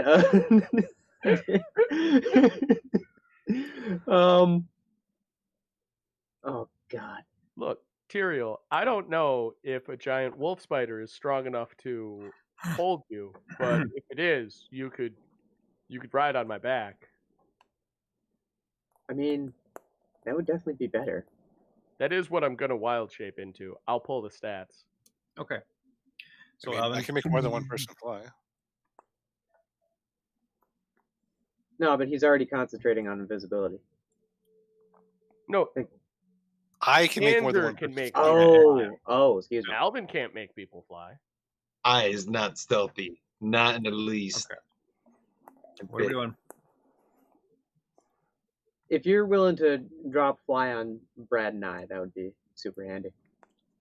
Well, Like, I don't I know, got the Brad. viscera. This is fine. Like, relax. Like, Brad dude, was like probably this, already like- smearing body parts on himself when he suggested the idea. dude, Just like let's bro. let's reserve like our energy for like if this fails. Cause like, what if the zombies can jump? Oh God, Velociraptor zombies? That'd be awesome. Undead crisscross. Right, let's do it then, yeah? Let's go. Okay, so I know that Soot and Snow and Alvin are going to be up in the air. Thirkier's in the air. Who else is? Who is on the ground? I was going to cast fly on Tyrael and me. Okay, so it's just Anolo and Brad on the ground. This is And going you to have- work great. Okay, Anolo's invisible but covered in body parts. Yes. And Brad is visible but just smeared with grime and gore, right? And like being like, "Ugh," acting the part. Yes. Okay. Actually, can I carry a head so it's almost floating? So it's just You like can- that? Yeah, sure, man. You can carry a head if you want. That's what I'm gonna be. I'm gonna pretend to be a head. Okay. This is not how I expected this to go, and that's beautiful. So we're gonna hold on. This requires a music change. This is not fit for the moment. Hold on. Where is it? Okay. So as you guys creak open the door, half of you kind of just like, skittering out the top, flying out, kind of getting up as much as high as possible. So those of you who are going airborne, I need you to make a quick stealth check. Airborne? Stealth Yeah. check? Yeah. Okay. Does that include the spider who is spider climbing? Just Yes. so I'm clear. Okay. Let me see. Stealth check is Dex, which means I need its stats, not mine. 18. Oh boy, I think this might be absolutely ridiculous and be perfect, but we'll see. Okay. Oh, that's the wrong I want to hear tab. the rolls first. Okay. It has a +3 to its Dex. Oh my Wait, God. does it have a stealth? No, it has a +7 stealth. This will be good. 15. I don't know if you can see my shirt, but my shirt says the dice giveth and dice taketh away. Indeed they do, Matt. Indeed they do. Yeah, 15 stealth. Okay. Good. So you guys easily just get in. For whatever reason, like most of the zombie mob is like kind of turned towards the center, not really paying attention, kind of just shuffling around, kind of mindlessly. You easily get up without out of their line of vision along the ceiling, and that's gonna cue this.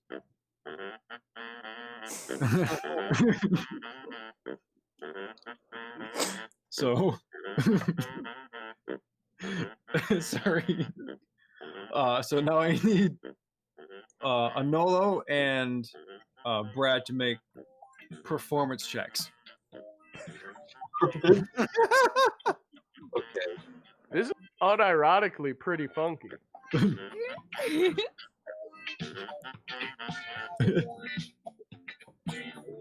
Flat bass going. All right, let's do it. All right, fingers crossed, everybody. Anolo and performance. He's gonna You can do it, Anolo. Die. Wait, I can't yell that out. Never mind. Performance. 13. 24. 24. And what was that? Anolo 13. Yeah, that's right. Okay, so how do you want to bob your head through this, Brad? How you getting through?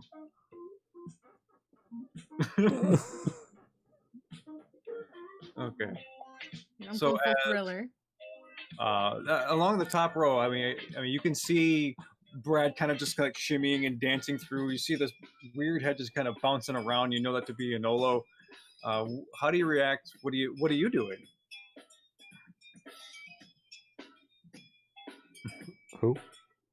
Everybody on the ceiling. Oh. Seeing look like dancing Anolo, Snow's gonna just kind of be like, I'm invisible, keep in mind. That's a good point. You see a bobbing head floating around. I want to speak into everybody's mind, but I think it's working. Everybody okay? It's kind of like that one guy from The Office, just like just floating, super freaked out. You have a flying speed of 60, by the way. Twice. So as everyone's flying across the top or crawling or floating, Brad is weirdly easily managing to just get through the zombies. Kind of bumps one that turns and just kind of looks away. The Anolo, you're just like you're clumsy, but you're still managing to push people out of the way. All they see is this floating head. They just take it for granted that it's one of them. So I mean, you like knocked a couple over. People are falling into themselves. All kinds of stuff, and like nothing is happening. They're just kind of and you see a weird spectrum of zombies here. They are there's many humans, male, female. But you're also seeing a good cross section of halflings, whether it is and gnomes. So smaller races. They are male, female, all kinds of things. It's predominantly human, but here we are. So I rolled a 1 for all my zombies. So Where's Fred? Oh my god. Where's Fred? Is he staying behind? Fred, as promised, is staying behind, and Okay. he's looking. He's back. He sees all the hordes of zombies, and he sees everyone just kind of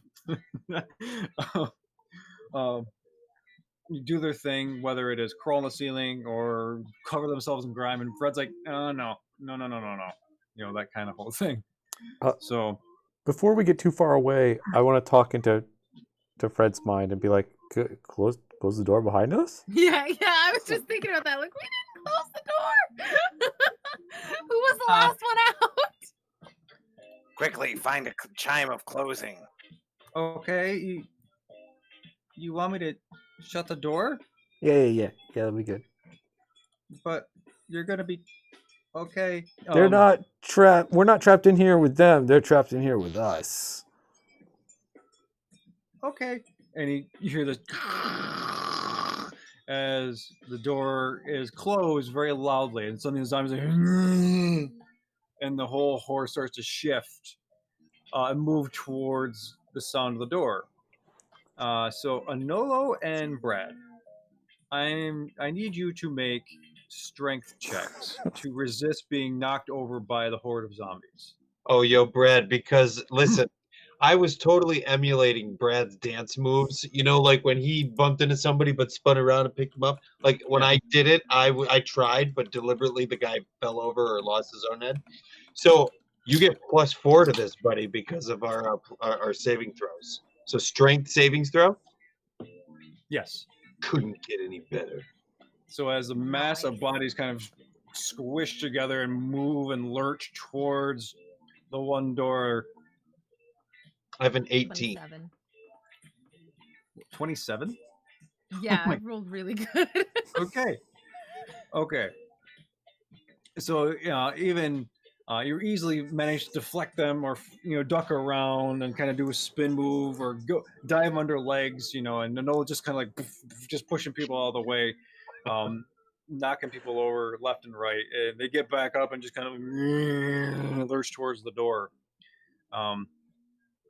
You all easily manage to get to this section over here, past all of the hordes of zombies in front of you, and you are on the ground or above the door, but you are seemingly out of harm's way as the rest of the mass of zombies kind of slam against the door and kind of you hear this grisly cracking and squishing as they kind of bounce into each other and just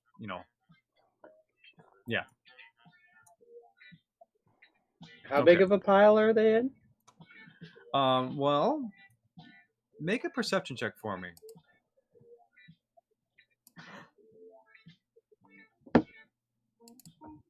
Let's see. What do I have a bonus with? It's a 16, but I need to know how much. Okay, 18. Okay, 18. So as you're flying across the ceiling, you're doing a quick count, and you're noticing that now the bodies have massed up in front of this door, 10 feet. They kind of just pile on each other, and they're just crawling and just so they've very easily just barricaded the door with bodies, and but you do realize that there isn't 100 here. There's a few less than 100. There's maybe 94, 95 by your quick count. But they're all occupying like a 20-foot, 30-foot space? Yeah, it's just a whole pile of zombies over here. Tyrael. You don't say. What are you doing? You don't say. I mean, guys, it's kind of bad to have something behind you when you're going to go fight things in front of you.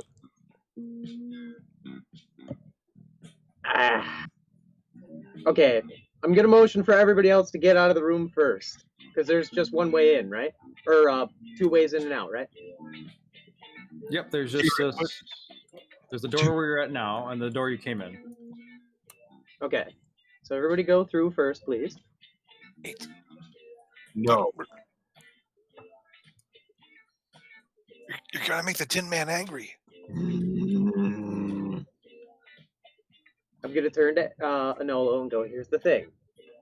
We're not harming anybody particularly. We are putting them all to rest as quickly as possible, correct? When you think you're talking to me on one side, I am going to so stealthily whisper on the other side, I will knock you out. We leave him alive for now. I wanna pull on my my Anolo strings here. And leash. Yeah. My The thrall. thrall. Thank you. thing. That's what I couldn't think of that word. No, it's I fine. wanna- I also have trouble with words. I wanna pull on my thrall strings and kind of like just make Anolo feel like maybe this is a good idea. No. I'll tell you what. So I whispered in their ears one ear, and then as these emotional tight ropes are being pulled in my mind, I move over to the other ear and I'm like,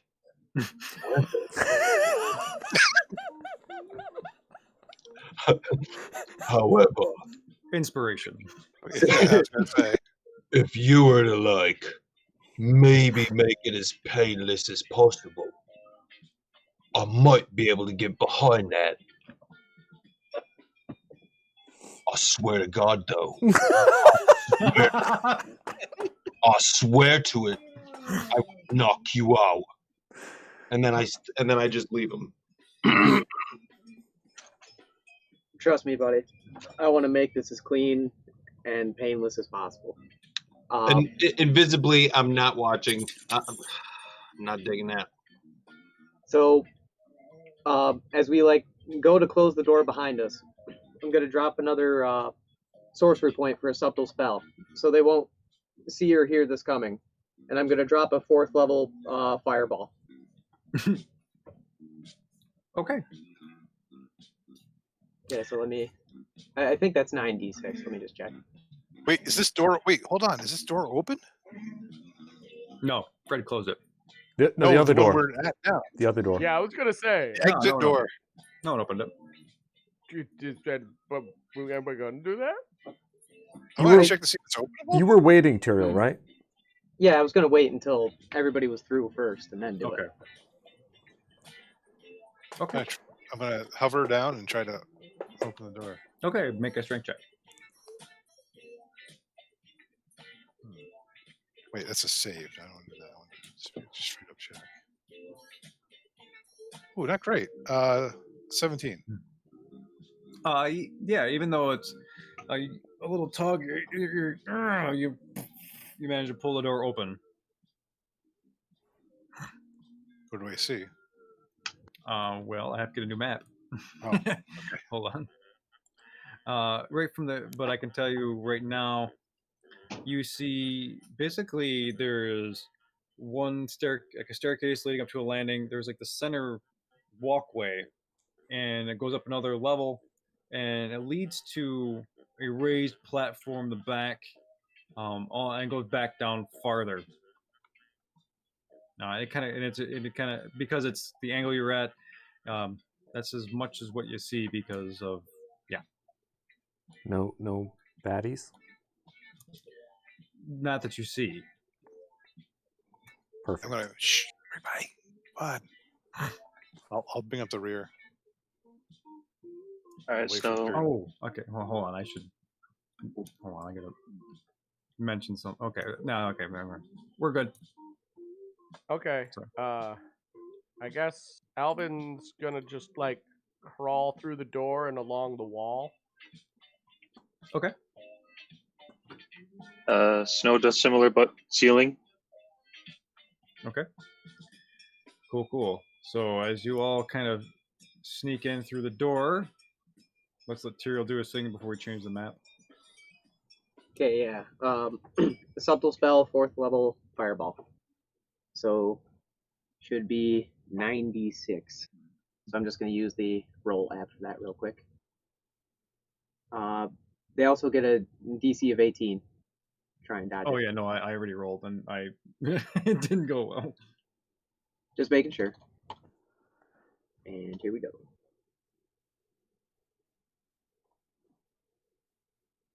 For a total of 36 fire in a 20-foot area. Okay. So as you launch your fireball, it careens through this this area, lighting up other portions you didn't really see too well. And in each of these corners, these little alcoves, you see small little vats that will look like the things that you've seen throughout your journey here. And as your fireball lands on the pile of zombies, you see this bonfire blaze up, and they're all like, there's this movement, there's clacking. You hear the cracking of bones, the popping of flesh, as you send up a bonfire of bodies. I mean, they're still all moving. It's a mass of zombies that are on fire. There's just you did enough damage, and some of them kind of slumped down and burned to cinders, but a lot of them are still just kind of burning and still moving. Well, damn. Thought that would get more of them. How much damage was that? I forget. 36. 36, yeah. Yeah, you knocked out of the whole mass of them, maybe I don't know, 20, no, 20, 30 of them, 25, yeah, 30. Let's say 30 zombies, just down. Okay. Right, so let's say not enough to avoid getting a KO. Okay. All right. See how that goes. Okay. And I assume you're just gonna head back into the door. Yeah. Plan B. Let's just leave these guys alone. Damn it. Okay. Okay. So as you go in, okay. Let's change the map. I'm the map. Sorry. Did that more or less just work just now? This stupid thing that we did? How did that happen? We have Also great surprised. plans. The Oddlot made a plan and it worked. It worked. It was the dumbest Like, plan. That's what we need to do No. more often, the dumber No, plans. we've had dumber plans than that. That's true. Remember the Labia airdrop? Was that a smart my plan? God. Or did it just work somehow? We have Kinda taken the like we Leroy brute Jenkins force. approach. Yeah. Yeah. Jenkins. A lot of things. The Lamy airdrop. Yes, I remember that. Okay. Prestidigitation by any chance? Yeah, right. Yeah, we'll give you a hand with that. Okay, I think that's everybody. Ooh, Okay. This is a nice one. Okay, so a couple of things because I didn't get a chance to prepare. A lot of these things, like this stuff, is not here. Everything on the sides, including the staircase and this staircase, is not here. It's just the center area that is the map. Okay, and what you see up. This is the staircase, so it goes up 5 feet. This one goes up to another 10 feet. So like this incline, this is 15 feet up here. And at the top of these stairs, you see this dude hanging out. I believe that is the right size for him. And so let me check something real quick. Oh, nope, okay. No, he's in the wrong spot then, I'm sorry.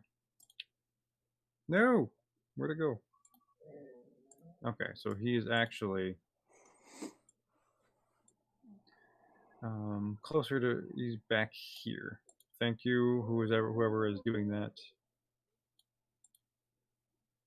Okay, it is a large metallic construct, a large man who is just metallic. He's got these huge gauntlets for arms, and he is standing there stoically, looking at all of you. Well, he can't really see you. You kind of see him, and on top of his shoulder looks to be like a skull, and it has like these 2 little chicken legs and a pair of like little bat wings sticking out of its head. Awesome. So that's what you see thus far. Where's my music? What do you do? Wait, you're saying it's not funk music anymore? Oh. Sorry. Yeah. I can put funk music back No. on. I've got lots of it. I appreciate that about you.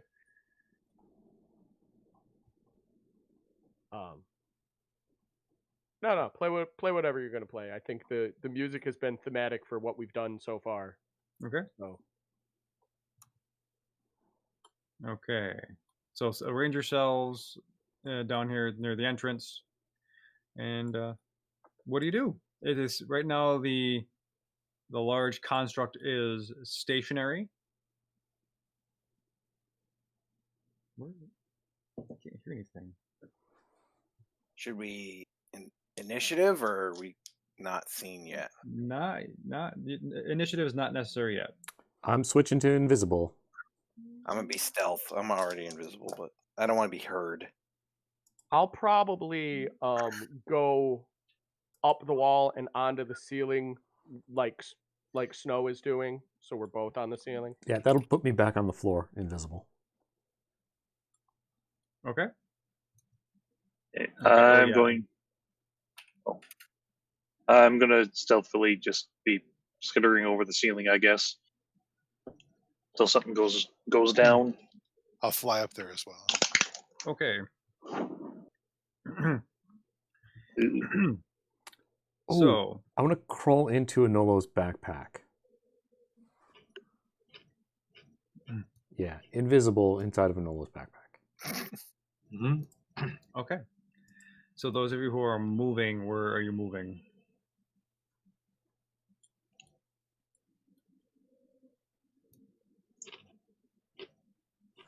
But do you want to charge in there, or do you want to try? I'll go right behind it, but like invisible and Listen, stealth. I'm not charging. I'm invisible and I'm just moving. Like I don't even think I went 30 feet. Okay. Let's see here. So, Thurkir, as you get closer, you kind of you easily sneak past him. You're super quiet and invisible. You get you hear that this golem-esque thing has like this internal hum to it. Like there is a vitality to it. It's just sort of waiting for commands. And the little skull, little thing with the chicken legs on top of it's kind of looking around, looks agitated. But as you get up behind it, along this this pathway, this walkway, way back down here, you see that there is this is what appears to be a table down here, and behind this table is, where'd he go? There he is. There he is. Yes, there is a skeletal-looking figure, and he is draped in red robes, black cuffs. He's very, very gaunt. Like he's almost like withered flesh, kind of dried out and stuck to him. But you can tell that there is like a very semblance of life there. His eyes kind of just roll around in his head, looking for something to focus on. And behind him, you see several depictions of Orcus in various different poses along this whole back wall. They are portraits, or they are paintings, or kind of various different things like that. And what else are you seeing? Yeah, that's from what you see right now. And let me see here. Okay. When oh my gosh, guys. Snow, as you are crawling along, you kind of hit a stone. Your wings flap a little too hard. You make just enough noise where this animatronic, this golem kind of goes, kind of activates. You hear it chunk into action and look up towards you. And the little skeleton thing looks up. He goes, "Oh, hello. Oh, you're not Fred. Could you bring him here?" Yeah, crap baskets. I do so want to see him again. It'd be lovely. Oh boy. And as you are looking across the ceiling, it's kind of evenly spaced. I will put this on the board in a token form. There are several what appears to be bodies suspended at different points along this corridor. And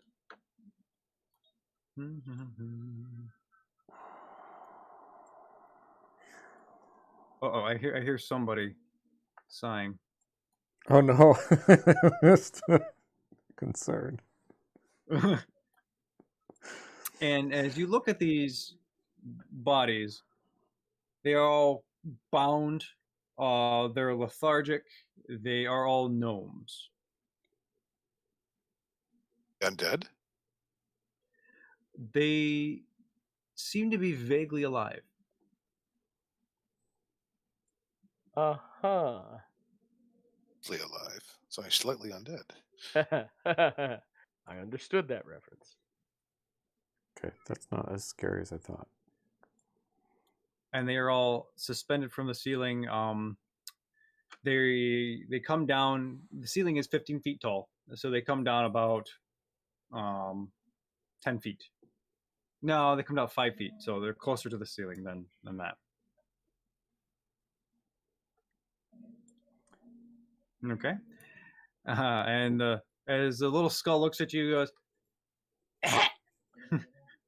"Did you like the decorations?" Yeah, very, very homey.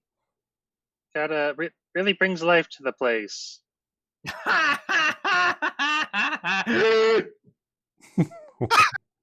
Whoa, okay.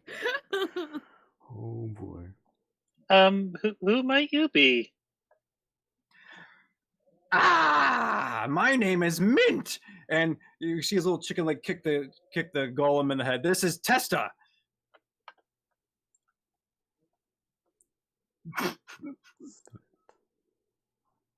So, Sorry, I just saw Trouble get assaulted by his cat. yeah. She does not like being picked up, but I picked her up anyway. I got what I got. I got what I deserved. So, what's going on down here? Oh, we're just having a jolly good time. Yeah, there's quite a party in that last room. Whole bunch of them.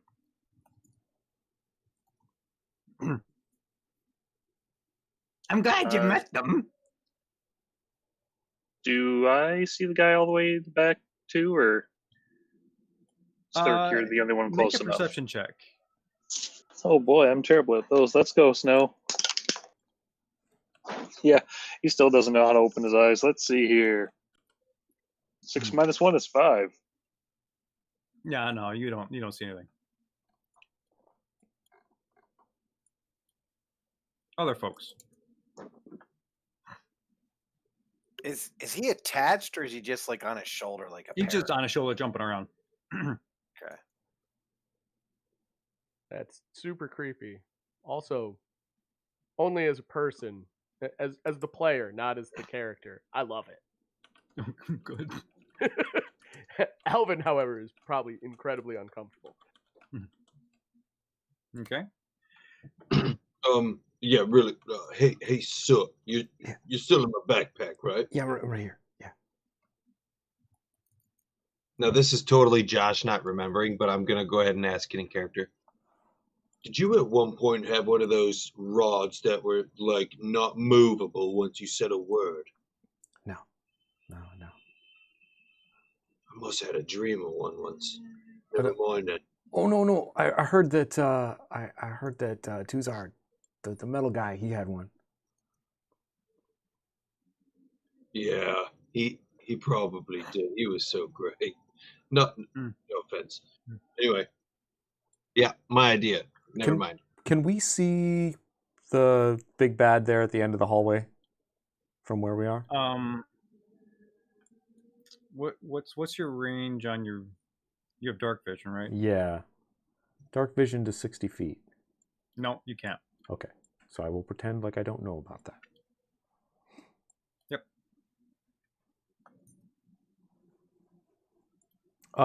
Other folks. Oh, can I get a the detect magic on this big construct thing to see what kind of magic it is? It is. Shoot, how do you? What's the magic that makes? Conjuration. Yeah, I think it's probably it's a mixture of conjuration and transmutation stuff. It's a gauntlet. It's a shield guardian. Okay, it's not necromancy though. No. Okay, that's what I Nope. was wondering. Okay. Yep. So the huge gauntlets of the fists, like they're kind of they look more visibly like large shields. Like this thing is just a bruiser to protect somebody. Got it. Oh, wait. I've got something. You said the not quite dead gnomes are dangling from the ceiling. Yes, I'm on the ceiling. you are on the ceiling. I would like to skitter over to one of the chains or that they're hanging from and examine it. Okay, make a. Are you investigating? I assume. I'll tell you what Alvin is doing. He's thinking about whether or not in his current form he could yank the chain up. I was having the same thought. That's why I moved my guy kind of right next to one of those. So I haven't Thing. moved myself on the map yet, but that is what Alvin is thinking about. So they're the scattered around ones. I'll go to the closest one, Okay. and I'm investigating specifically to see whether or not Alvin thinks in his wolf spider form he could pull that person up. Okay. What's the strength of the wolf spider? A wolf spider has a strength of 12, so a +1 modifier to their strength. Okay. So make a perception check. Good. That's my perception. Thank you, Wild Shape. A dirty 20. Oh, you feel like if you got a good grip on it, you could probably pull up the body. Okay, I cannot verbally communicate this thought to anyone, so I just hang out and am satisfied with that. Okay. I wanted to check to see like how it was connected, how the body was in there. Like, how is it? Is it just like ropes or chains or?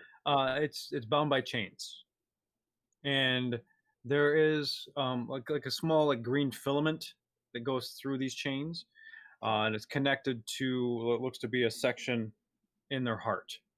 Oh no.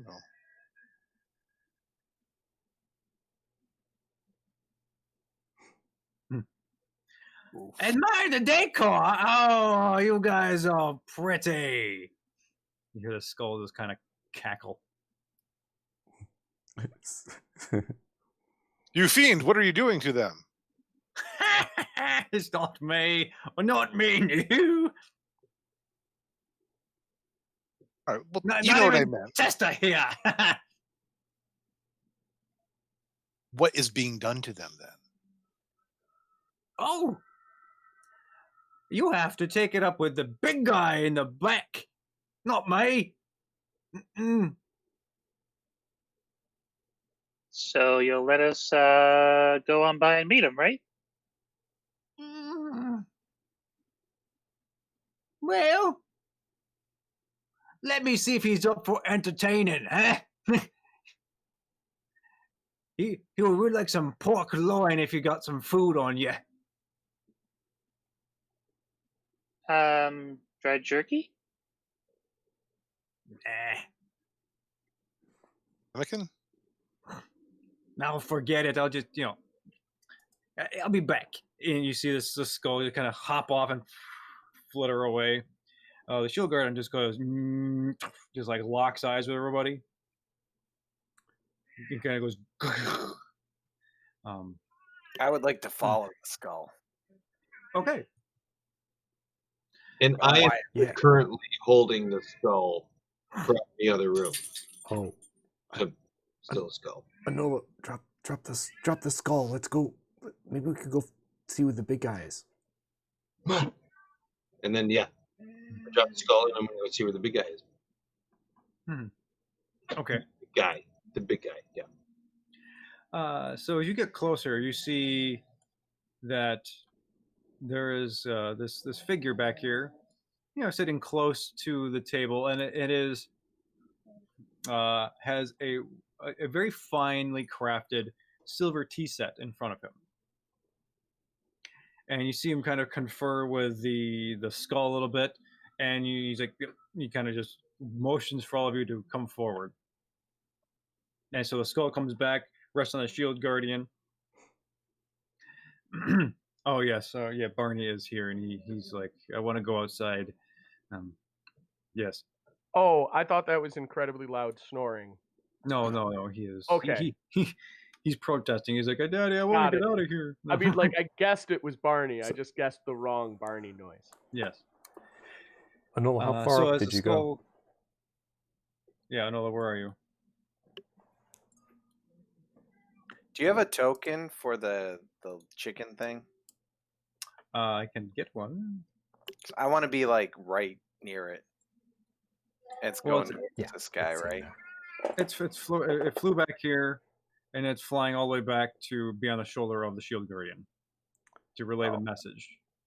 Okay. Does the big guy, the boss in the back, does he look undead? Make a perception check. Sweet.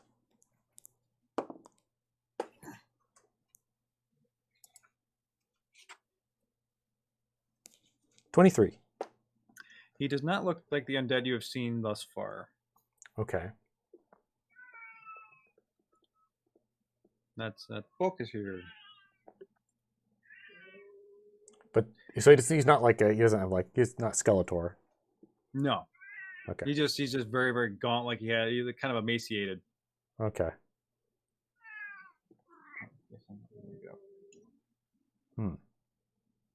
And I'm sorry, were we invited back there with that guy? You were. Oh, it's like, so the skull lands and he goes, oh yeah, he wants you to come back and yeah, just go on back and have some tea. Oh, we should go. That'd be fun. Yeah, well, I want tea. We go silently. I mean, We're not drinking the tea. We're not drinking it. I want the tea. We're not drinking it. So yeah, so we're gonna invisibly go here. all right. I'm still gonna crawl on the ceiling, but I'm gonna move over towards this other suspended person, so more towards the center of the room. Okay. And as he looks Snow's up gonna from land his... and join everyone. Okay. So flying.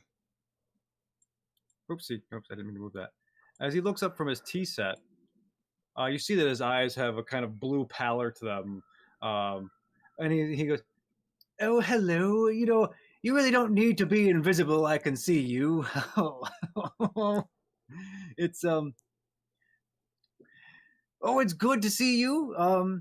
It's too bad Fred could not be here. I so low wanted to have him see his family. You know, this, I've been waiting for so long. But perhaps we can parlay, and would you please join me for some crumpets, huh? Yeah, Soot'll turn uninvisible and run up and be like, hi. Crumpets? Oh, Yeah. oh yes. Yeah, Yes. What's your name? And I remain invisible. Oh, hello. Oh, yes. Oh, you could seriously. You can drop the whole "I'm invisible" act. It's fine. I can see you. You'll be back. It's fine. It's my name is Zedulus. And who do I have the pleasure with you speaking? I'm Soot. Well, I guess you could call me Fred's champion. No, we are full of jokes already. Okay, what's your real name? My real name's Anolo. Anolo. Okay. I'm Andrew. Kind of like an Ender in the back. Are there crumpets on the table? There are crumpets on the table. Do they look fresh? They do. Detect magic? Asking the real questions. Are the crumpets fresh? You can tell they have been produced by conjuration magic, Okay. but they are not magical. Okay. What about him? Do I detect any magic on him? Oh, there's magic all over him. Necromancy? You get a strong sense of, well, he hasn't cast a spell yet, so you don't know what kind of actual spells. But Yeah, but if he's hold on, where if he's got is- magic, I'll see it. If he's magic, Yes. I'd see an aura or something. That's why. Yeah, obviously, most of his magical power stems from necromancy and conjuration.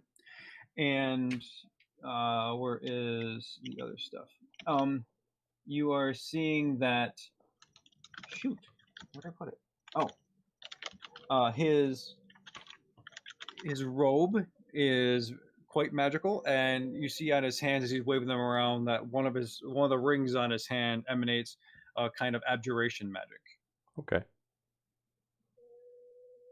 Oh, this is delightful! I haven't seen people in ages, and that mob out there, they don't count the, But anyway, So like, wait, like, are you doing like? We were told not to like let you out of here because you were gonna like make people undead and stuff. oh, I'm sure Fred told you that. Oh, there's no doubt in my mind that little weasel told you that. He's a gnome. He's a weasel. I've seen him. He's not. That's.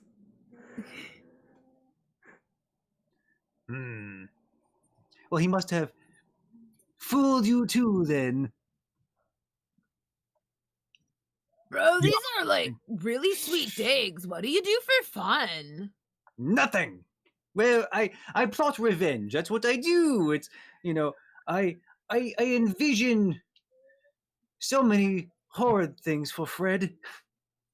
Oh yeah, like visualizing things can really be like a super good stress reliever, and you can like work through a lot of stuff that way. Oh, Yeah. goody! So maybe we should just escalate things. And he, from his robe, he pulls out this little sideways hourglass. It was this. Oh, this is one of my crowning achievements. And you see that there's a kind of green sand inside.